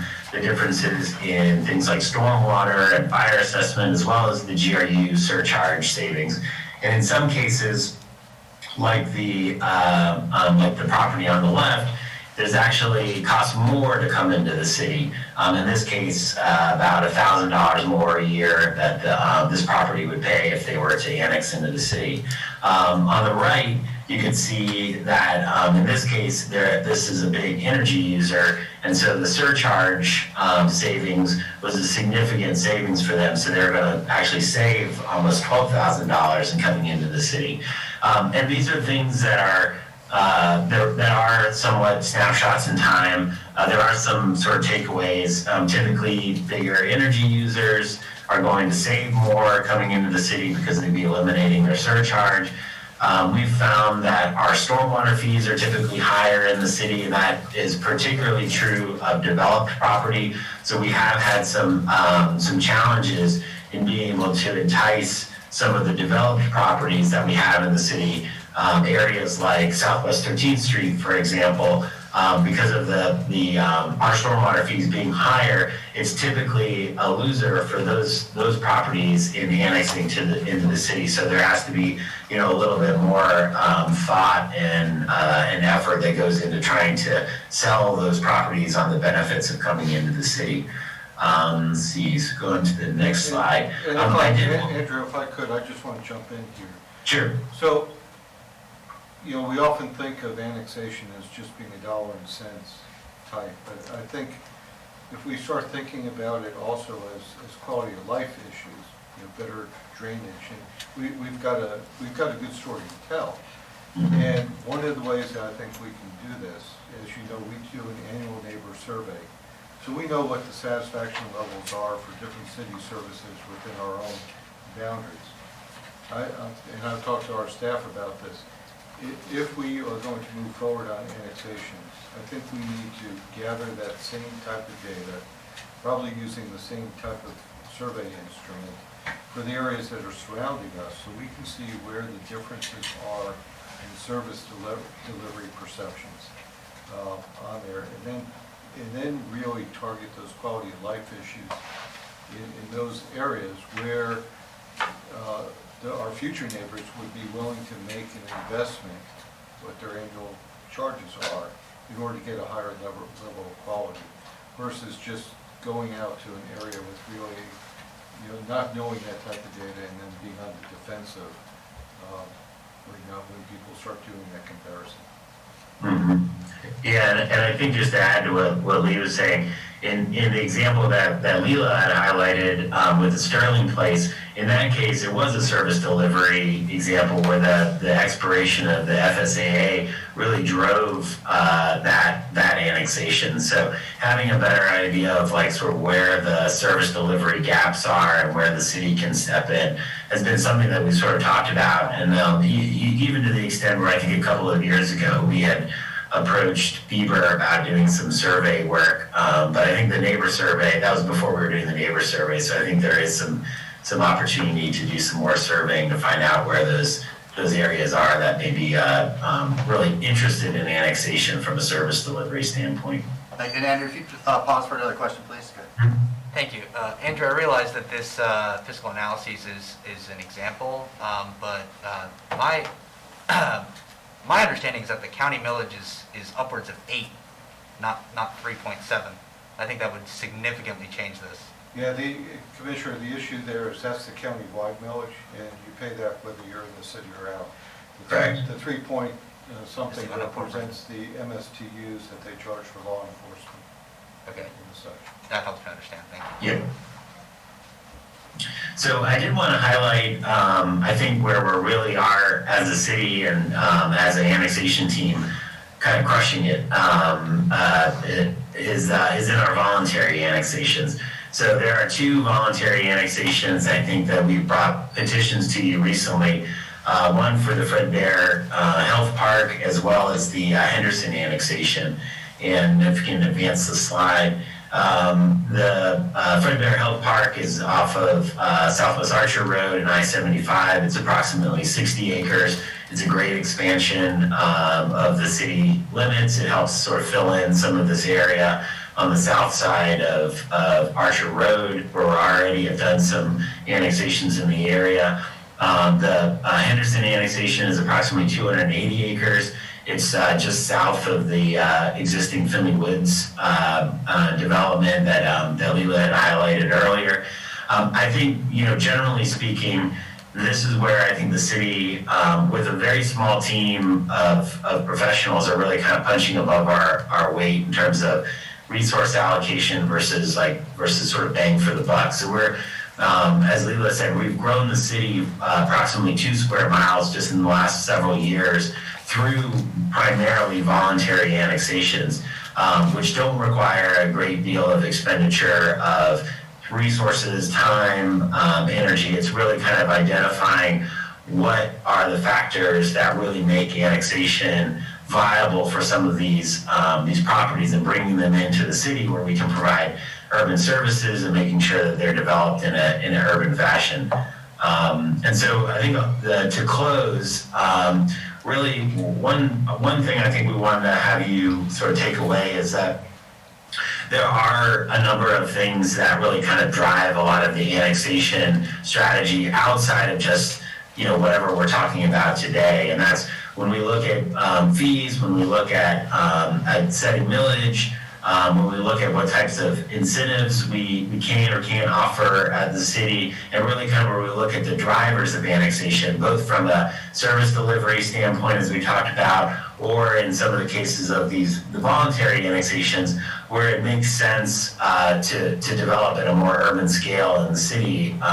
Those are a lot of the things that sort of go hand in hand with driving the type of annexation activity that we've seen going forward. I think from staff's perspective, the existing annexation strategy that we have is really kind of worked pretty well. I think where maybe there's some room for some additional enhancement is probably, as the manager indicated, getting a little bit better survey information. So if there are areas where there are service delivery gaps where we can fill, or we have identified really kind of neighbor-driven involuntary referendum annexations, we can pursue those. And I think you're really kind of making sure that we remain as attractive as an option as possible for these voluntary annexations, because really that's how we've grown the city pretty significantly in the last, I'd say, half decade or so. If I can just conclude too, I think we also have to look at the services that we are currently providing to those that live outside the city, and making sure that they are not triggering an anti-annexation desire. For example, we have this AAA agreement, automatic aid agreement with GFR and ACFR. When we go out to an area and one topic is fire service, and the bottom line is we're responding to that area outside the city, they're getting GFR services without having to pay for it, okay, then that really becomes a disincentive to annex because they're already getting one of the primary public safety services that you need on there. When we don't differentiate between rates for programs, Parks and Rec programs and such, between resident and neighbor and non-neighbor on there, that too again creates a disincentive on there. And for a lot of people, they don't realize that they don't live in Gainesville. On there, recently I talked to the Rotary Club, and somebody was commenting about the poor quality of parks in the West. And so I'm starting to think, West Side Park, or what are they talking about? In probing, they mean parks that are west of 75 and close to Jonesville and stuff. And they think that's ours, right? And so we've got to do a better job of, during these types of discussions, of differentiating what we provide versus what is provided if you live in the unincorporated area, in terms of both quality of programming and quality of services and such. Right on. All right, thanks. Dave? Thank you, Mr. Mayor. Thank you, Andrew and Lee, for adding that detail. Can we go to slide 9, Andrew, if you could share your screen for that? I want to use that map as a reference point in some of my comments. But the reason why I asked us to take this up at a general policy, I really want to thank the staff who've been working on these voluntary annexations. But since I've been on the commission, we've seen a lot of success with voluntary annexations. And I think the reason for that is very, very simple. People want to join the city. They're proud of what's going on in the city. They want to be a part of that. And it has to do with service levels. It has to do with our low millage rate. and it has to do with just the caliber of people. When you pick up the phone and call City of Gainesville, the high quality caliber of people that we have here, I think that's why people want to join. So now why we're having this discussion today. I have heard from a number of commissioners on this commission, one of the biggest mistakes the City of Gainesville ever made was not annexing our GRU service territory as we expanded GRU service. Ever since I heard that comment, I've really thought why we are in this sort of geographic, it's almost a donut, but it's almost like a mini donut, because there's so much unincorporated area that is right outside the city limits that puts Gainesville on their address, uses GRU, uses GFR.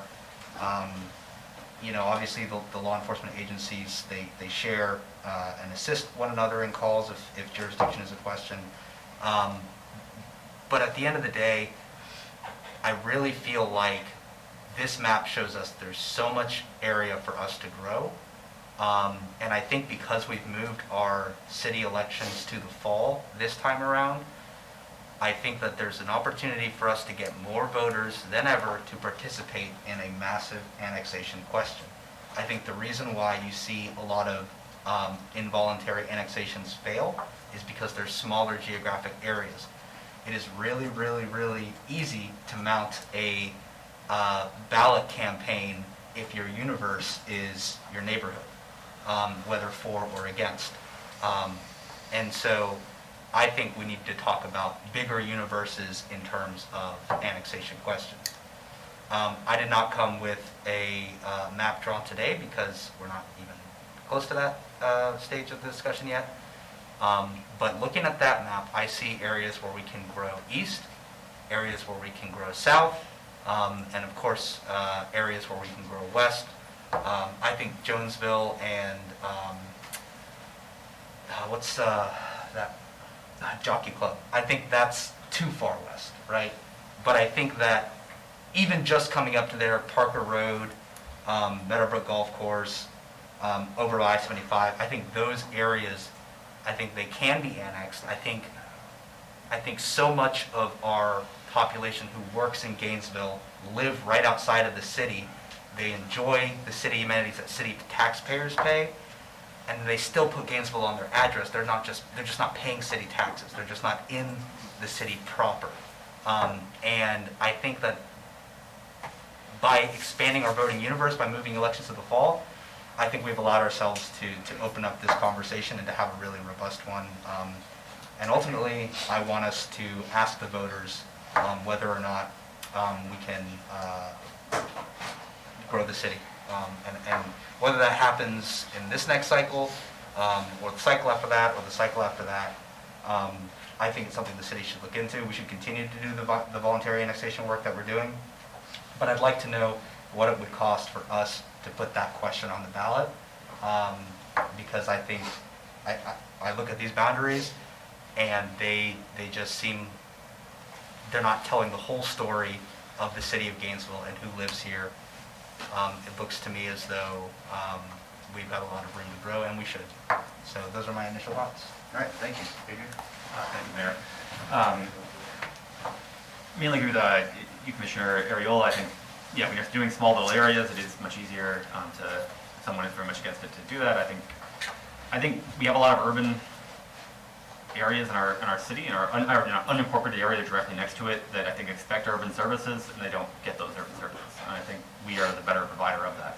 I think this map is, the county-wide voters voted that this is now the urban area of Gainesville inside that hole. So that's the area I think that we should focus on. I think coming out of it, I think the county voted, like the county-wide said that this is the area that's urban and this should be Gainesville.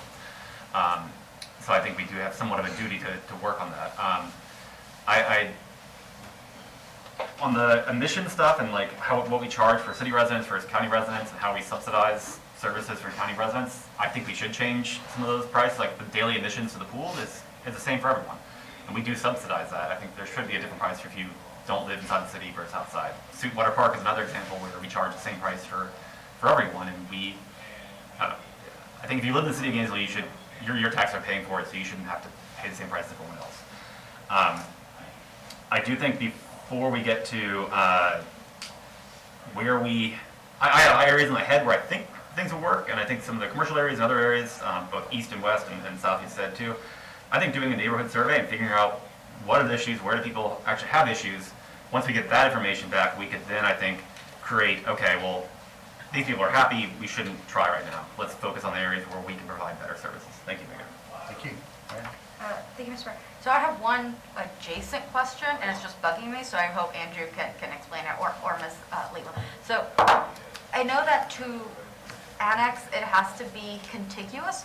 What is that floating piece on the map? Navigable audio wire.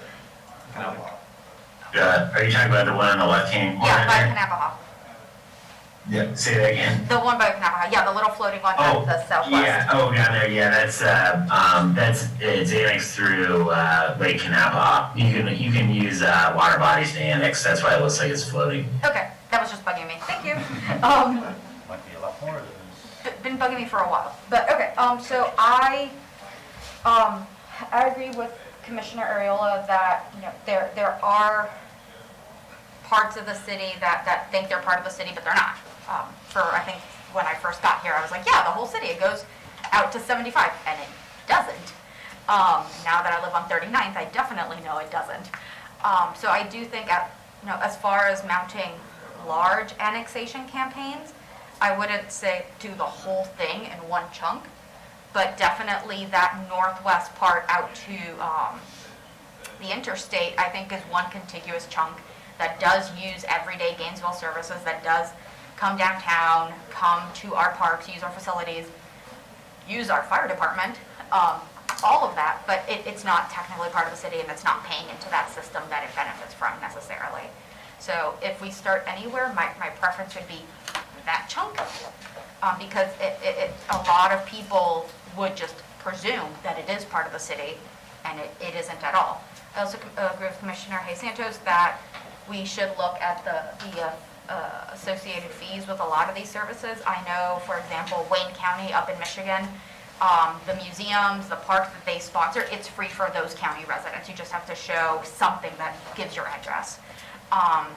And you get a preferred resident rate. And I think we should do the same. Our neighbors pay for some excellent services, but then anybody else can come in and take advantage of something they haven't really contributed to. And I think that's a disservice to our neighbors.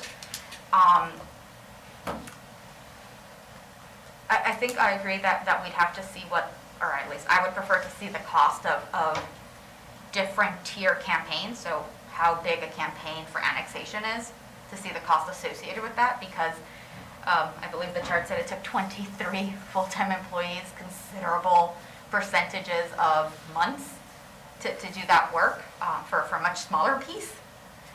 So I don't, whatever, to bring it back down, whatever we might gain in property tax from annexing those folks and having them contribute to services, I don't want it completely canceled out because it took twice as much to get them in. So I want us to do a cost-benefit analysis of how big we do these campaigns when we do them. But otherwise, I am in favor of bringing other people into the city to actually be part of the city, because I've often heard the complaint, we didn't even get to vote for this because we're not actually in the city. So that's a very common complaint. So on the one hand, they're not paying for the services. On the other hand, they're complaining that things like GRU happen and they have no say in it. So I think it would be a good resolution to complaints from everyone, from all parties, to look towards annexation. Thank you, Mr. Mayor. Thank you, Mr. Mayor. So my guiding principle on this has always been, if somebody's address is Gainesville, they ought to actually have the rights and privileges and responsibilities of a Gainesville resident. And that just simplifies it for me. And the new county growth management area map that the voters adopted is a great way to go about that, I think. I think that's how we start. The question is, which direction do we go first? It's probably unwise to try to do everything at once, but we should figure out, where we want to go. Now, I will also say that for every bit we go west, we need to go east as well. I really would like to get all the eastern pieces in. I mean, I think we can provide better services to any urban or suburban neighborhood than the county can. Cities and counties do different things. We offer different services, we have different trainings.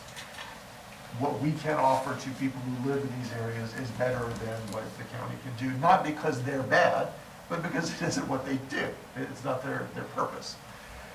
They continue to provide services to me as a city resident, but I'm also a county resident, so they can keep doing that layer. But we can optimize the services that people receive by letting people who ought to be Gainesville residents be Gainesville residents. I think there's also an inherent dissatisfaction for somebody who lives just a little further out Hawthorne Road than the city limits with the city of Gainesville. They're never going to be happy with the city of Gainesville because they're not getting the services that people a few blocks west get.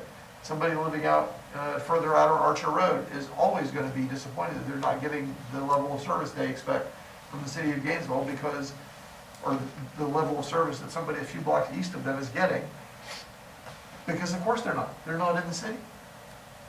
But they're frustrated about that, and it will always be a point of contention for folks in that situation. They may not realize that that's why they're not getting the level of service they expect, but we should explain that to them. So if we had to choose, I would say let's find out what it would cost to do a survey, and let's find out, where folks are most interested in becoming part of the city of Gainesville, and go the simplest route first. But keep in mind that for every move west we make, we need to make a move east as well. So that's all. Thank you, Mr. Mayor. Yeah, thanks. That was, we had a sort of big coming together in a positive way with the county half a decade ago. And that was the agreement that we would, for every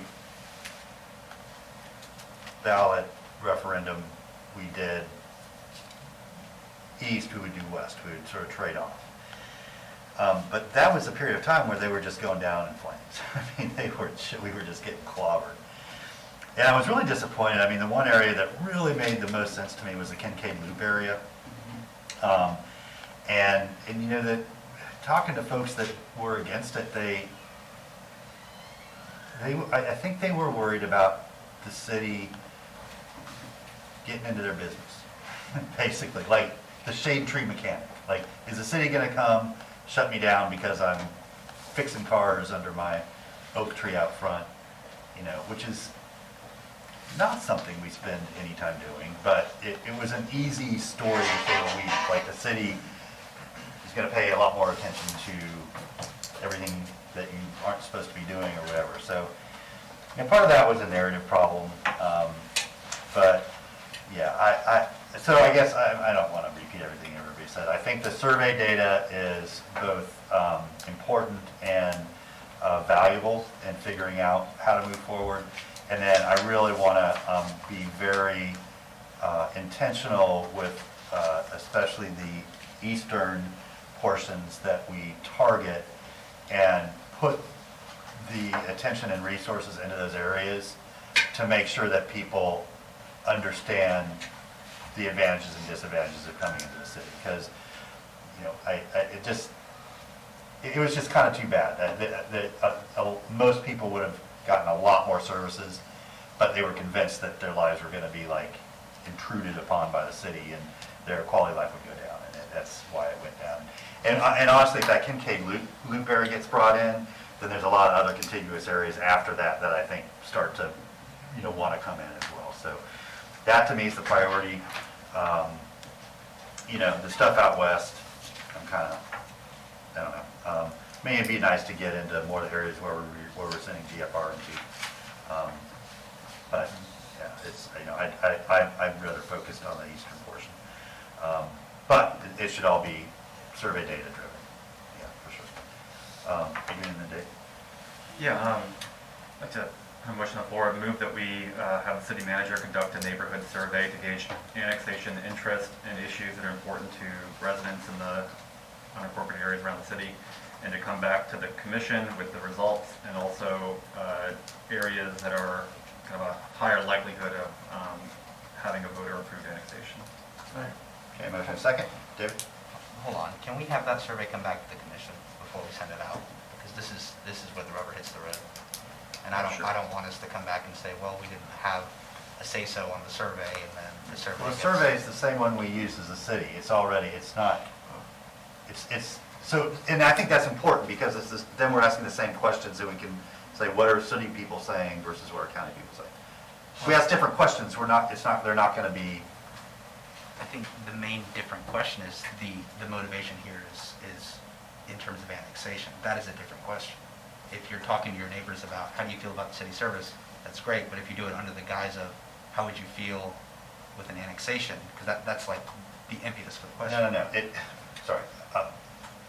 The question is not annexation or city service. The question is, how do you feel about your level of parks? How do you feel about the quality of your roads? How do you feel about your law enforcement response? How do you feel about, Right. and so if you ask those questions, the same questions everywhere, and you see high levels of dissatisfaction outside the city, then we can make a good case to say, hey, we can do these things better in the city. I guess we're saying two different things, because that's correct, but also, is the survey going to include a question about annexation? Because I feel like it's a little. No. Well, then my concern then is here we are talking about the survey. The impetus was annexation. So we're going to send out a survey that doesn't even mention annexation. If the impetus was originally annexation, that's the question. That's what I'm bringing up. I don't think that is a good way to go about surveying people right off the bat when you're trying to get. David, what I'd say is that we don't want to ask people whether they want to annex or not without any background or education or outreach or engagement. Like, we want to find out whether they're satisfied or not. If they're satisfied and they're outside the city, then we say they're happy. Let's not waste much time and energy trying to get them in the city because they're already happy.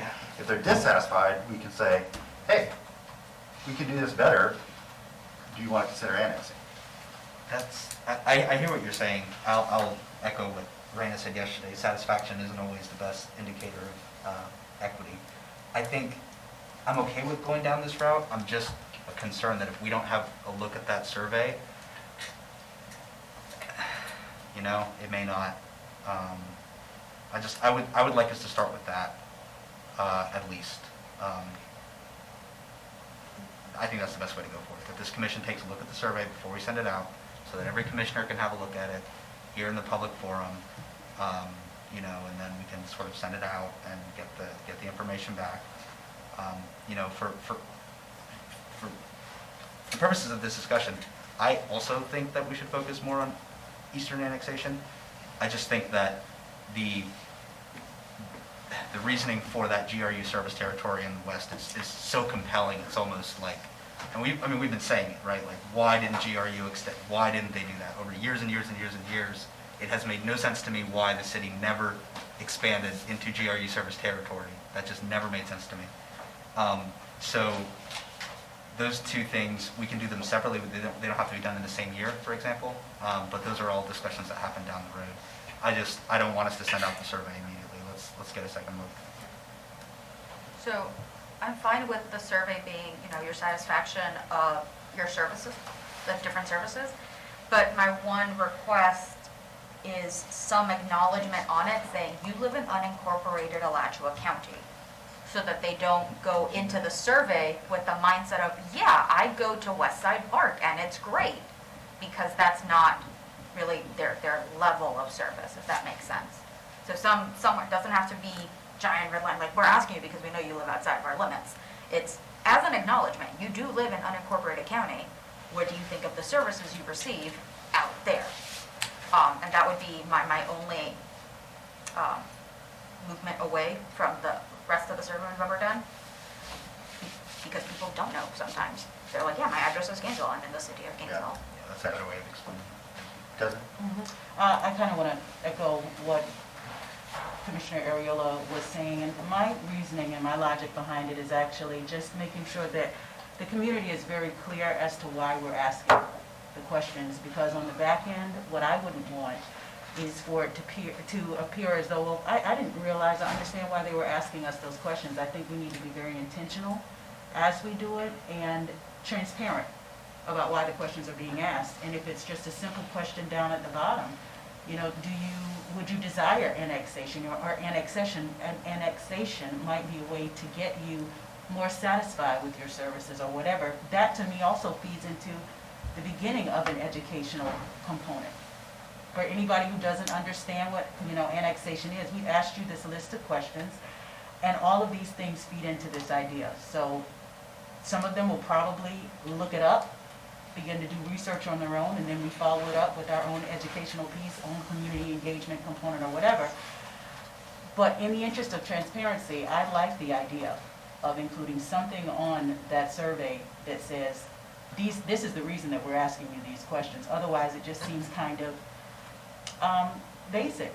You know, it's not really telling as to why it is we're requesting this information. Understood. Andy? I'm not going to amending it to have the questions come back to the commission. I still, on asking annexation or not, I'm not sure. My one worry is, like, before we start education, they might just say no, because they don't understand the reason. And then that's a news story that will hit was like 95% of people don't want to be annexed in the city, and then that becomes a negative kind of connotation, and then it kind of goes downhill from there. So I think how we ask that question, I think, is important to make sure that it's not, because, yeah, before we start an education program, my worry is about a negative story will come out, and that will be the narrative.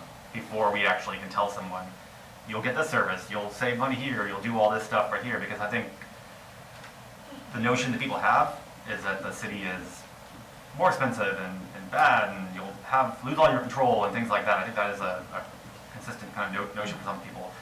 But a lot of times people will save money. They will get better services, other things like that. So that's just my one kind of concern of directly asking it, but how do we, thank you, Mayor. So I would amend it to have it come back to the commission. Okay, that's fine. We've got some folks, frankly, a lot smarter at this than we are, like Ann Wolf and Shelby Taylor, who I think if we put it to them on how do we ask these things to be open and transparent, but also get the information that we actually need, they'll, you know, I mean, I think Ann's got a doctorate in rhetoric, so she's pretty capable of helping us through that process. So, Thank yeah. you, Commissioner, for opening it, willing to. Who was the second? Was that you, Raina? Nope. Harvey, you okay with I got that? it too Okay. late. Okay, Harv? So I don't want us to discount something that we share in common,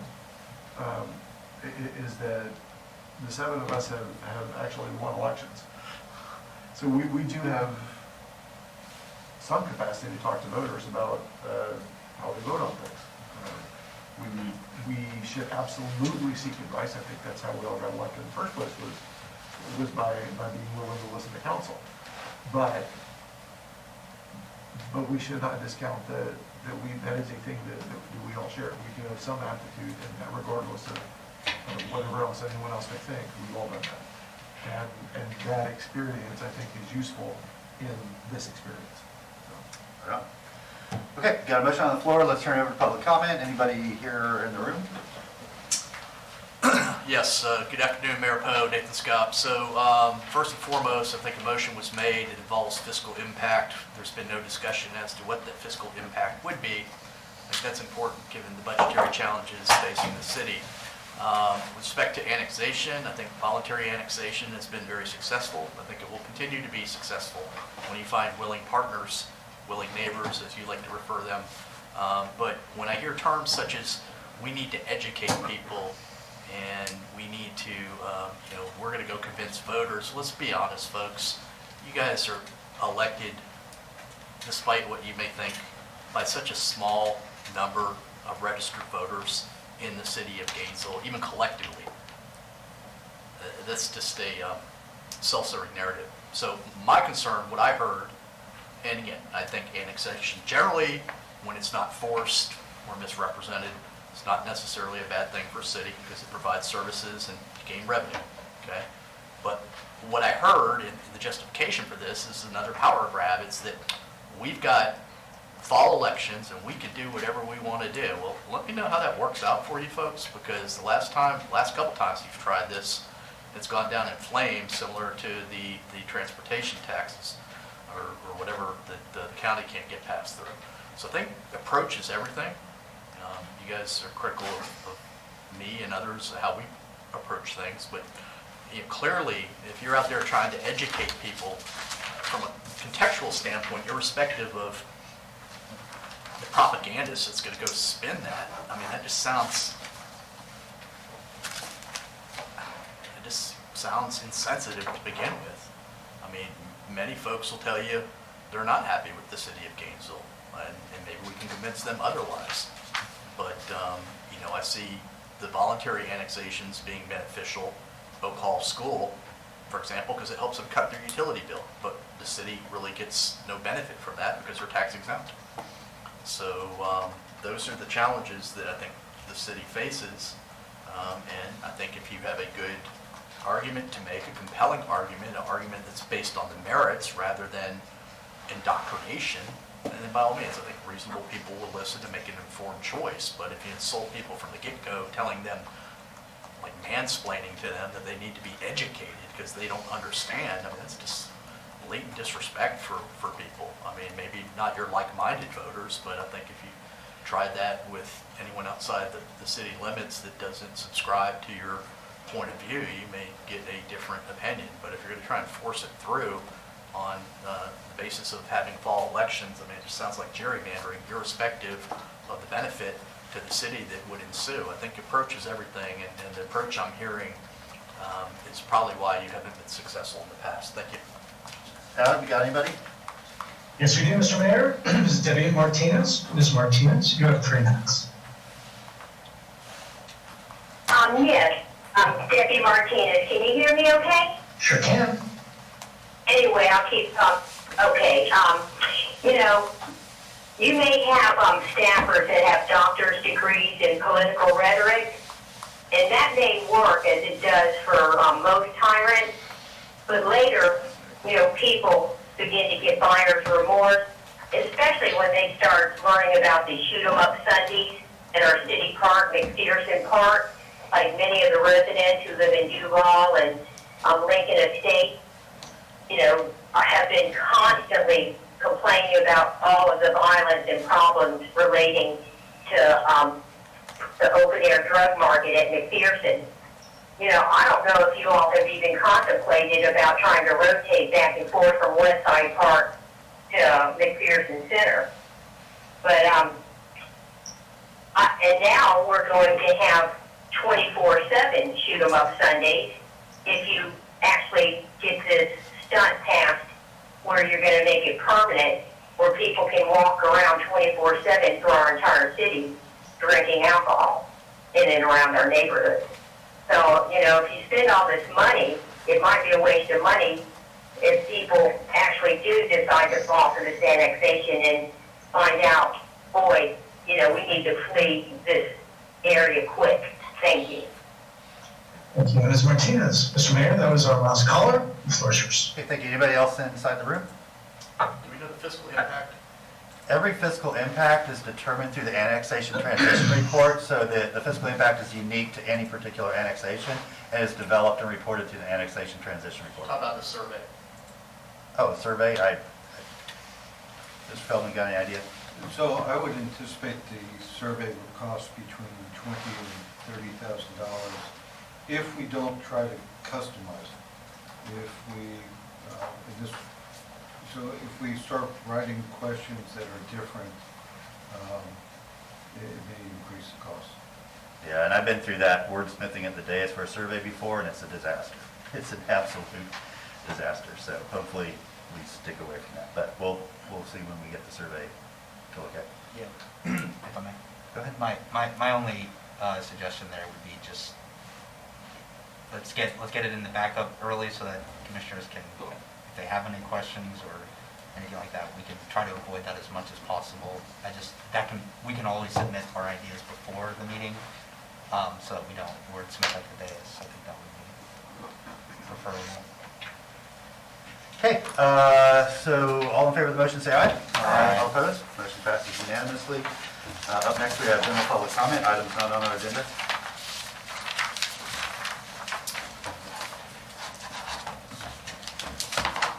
Okay.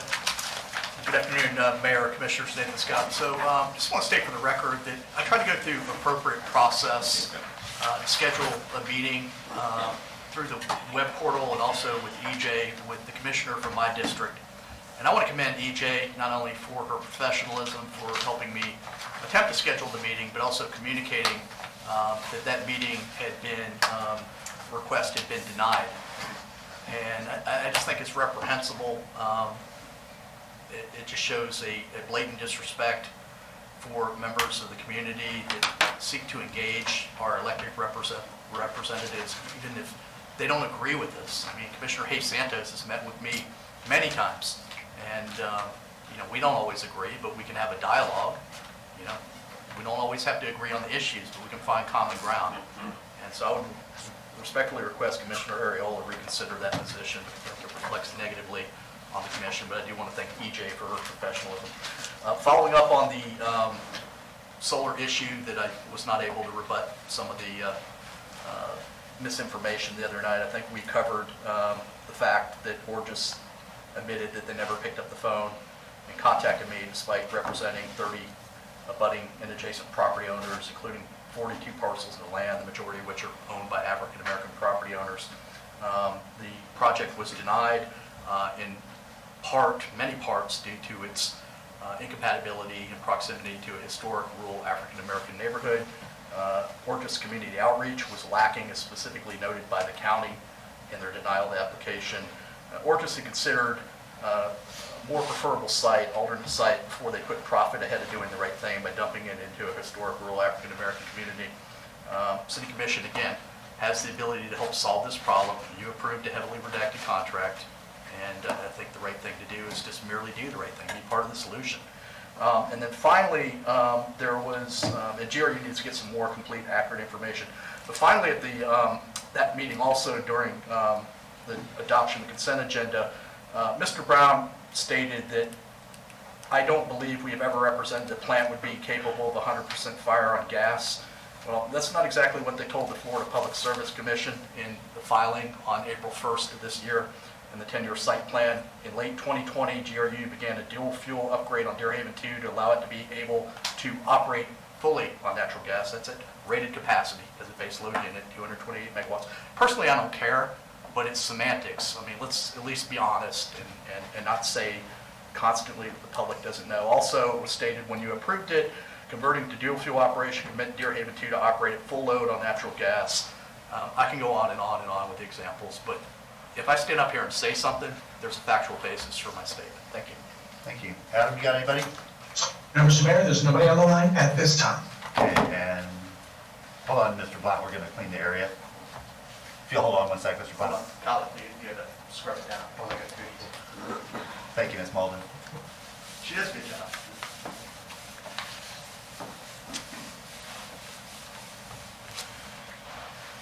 Thank you. Mr. Blount. I am dismayed at the things that neighborhoods are experiencing with some changes with some of the city's policies and what developers are doing.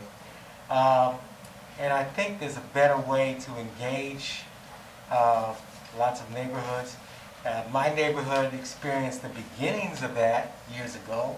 I've been in front of the commission talking about the process we had in Southeast Historic Residential District some years back during the planning cycles for Depot Park, where we had a design charrette at GRU, and 70 or so people in my neighborhood split up into groups of 10 and drew on aerial photos our imaginings of the future for our neighborhood.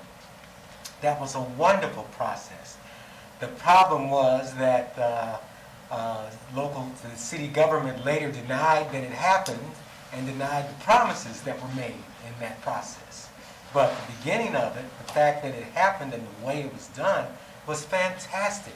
so much better than the public meetings and town halls that have happened around some of the issues in the city, where people come in for what's called a town hall and basically just get lectured to out of some PowerPoint presentations, and it's not really discussion at all.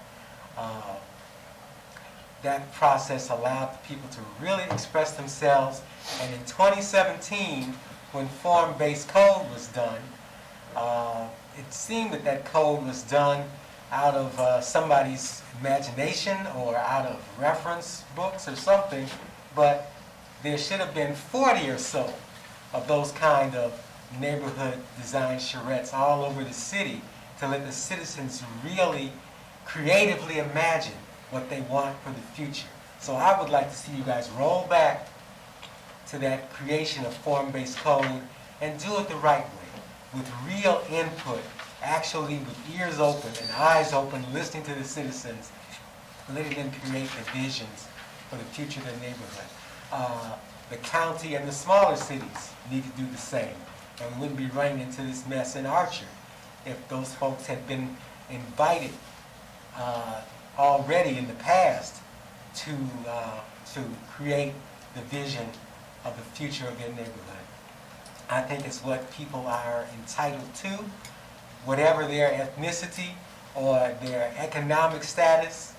They exist where they exist, and they need to be attended to in that way. Thank you. Thank you, Mr. Lau. One other note, the analysis of your voting districts, I'm sorry I couldn't be here earlier, but that should be done by May or June. I don't see why Beaver We're and working on an supervisor updated- need so much time. We're working on an updated timeline. Okay. Yeah. Unless they're using an abacus, they should be able to. We're working on an work updated quickly. timeline. Ms. Feldman, you have some? I was just going to report to the commission that unfortunately, when we were here at the meeting, we did have a possible traffic homicide involving one of our houseless neighbors in a wheelchair on 13th and University. I'll send you more details as I get them. Okay, thank you. Member comment? So I think it's very appropriate to follow Mr. Feldman's comment with, I find our neighbors coming here for public comment using the term "shoot 'em up Sunday" to be grossly inappropriate. People die. People are hurt. And to refer to it so flippantly as "shoot 'em up Sunday" is an offense to the life lost and to the families that are just changed forever. So I know we can't control what people say, but I ask that people dignify each other just a little bit more, and aren't so callous in how they comment on the loss of life. Secondly, speaking of being callous, it's happened now for it's going on 2 weeks now, where I have received the impression that some people who come to comment are, what's the word? Trying to control and shame people who have menstrual cycles. That is a perfectly natural thing. If it makes you uncomfortable, I am sorry that you are offended by nature and biology, but it is a thing that happens, and it is a thing that a lot of our neighbors who come in happen to deal with, and our meetings are long, accidents happen, things come early, but I think all of our neighbors with menstrual cycles should feel comfortable coming to City Hall and not have things like menstrual cycles referred to as crude or nasty. That is just unacceptable, and I want to put that down as quickly as I can. So what I took the initiative on is, by my own feeling, I failed to do it down here because I forgot we have meetings down here as well. On the bathrooms upstairs in the lobby that are accessible to our neighbors, I took it upon myself in the men's and women's room to put out feminine hygiene products for all of our neighbors who menstruate, who are not exclusively women. Many people menstruate who do not identify as women and might be using the designated men's room. So that is out there for all of our neighbors to feel slightly more comfortable and welcome while they come here to engage civically. Period. Poverty is a real issue, and I'm doing my little bit to make it City Hall more accessible to folks, and those services accessible to folks, because it just the 21st century. If you can't get over the word period, blood, or menstruation, you have the mentality of a 10-year-old child. Thank you, Mr. Mayor. Thank you. With valid observations and comments, and thank you for your assistance. Yeah. Yeah, I'd just like to say for the record, Mr. Mayor, I do enjoy having conversations with people with different perspectives. I do accept those meetings regularly, but I do have standards for decorum, both on this board and in my own office, and so I will not compromise those standards. Thank you. Thank you. Anybody else? All right, with that, we are adjourned. Thanks, everybody.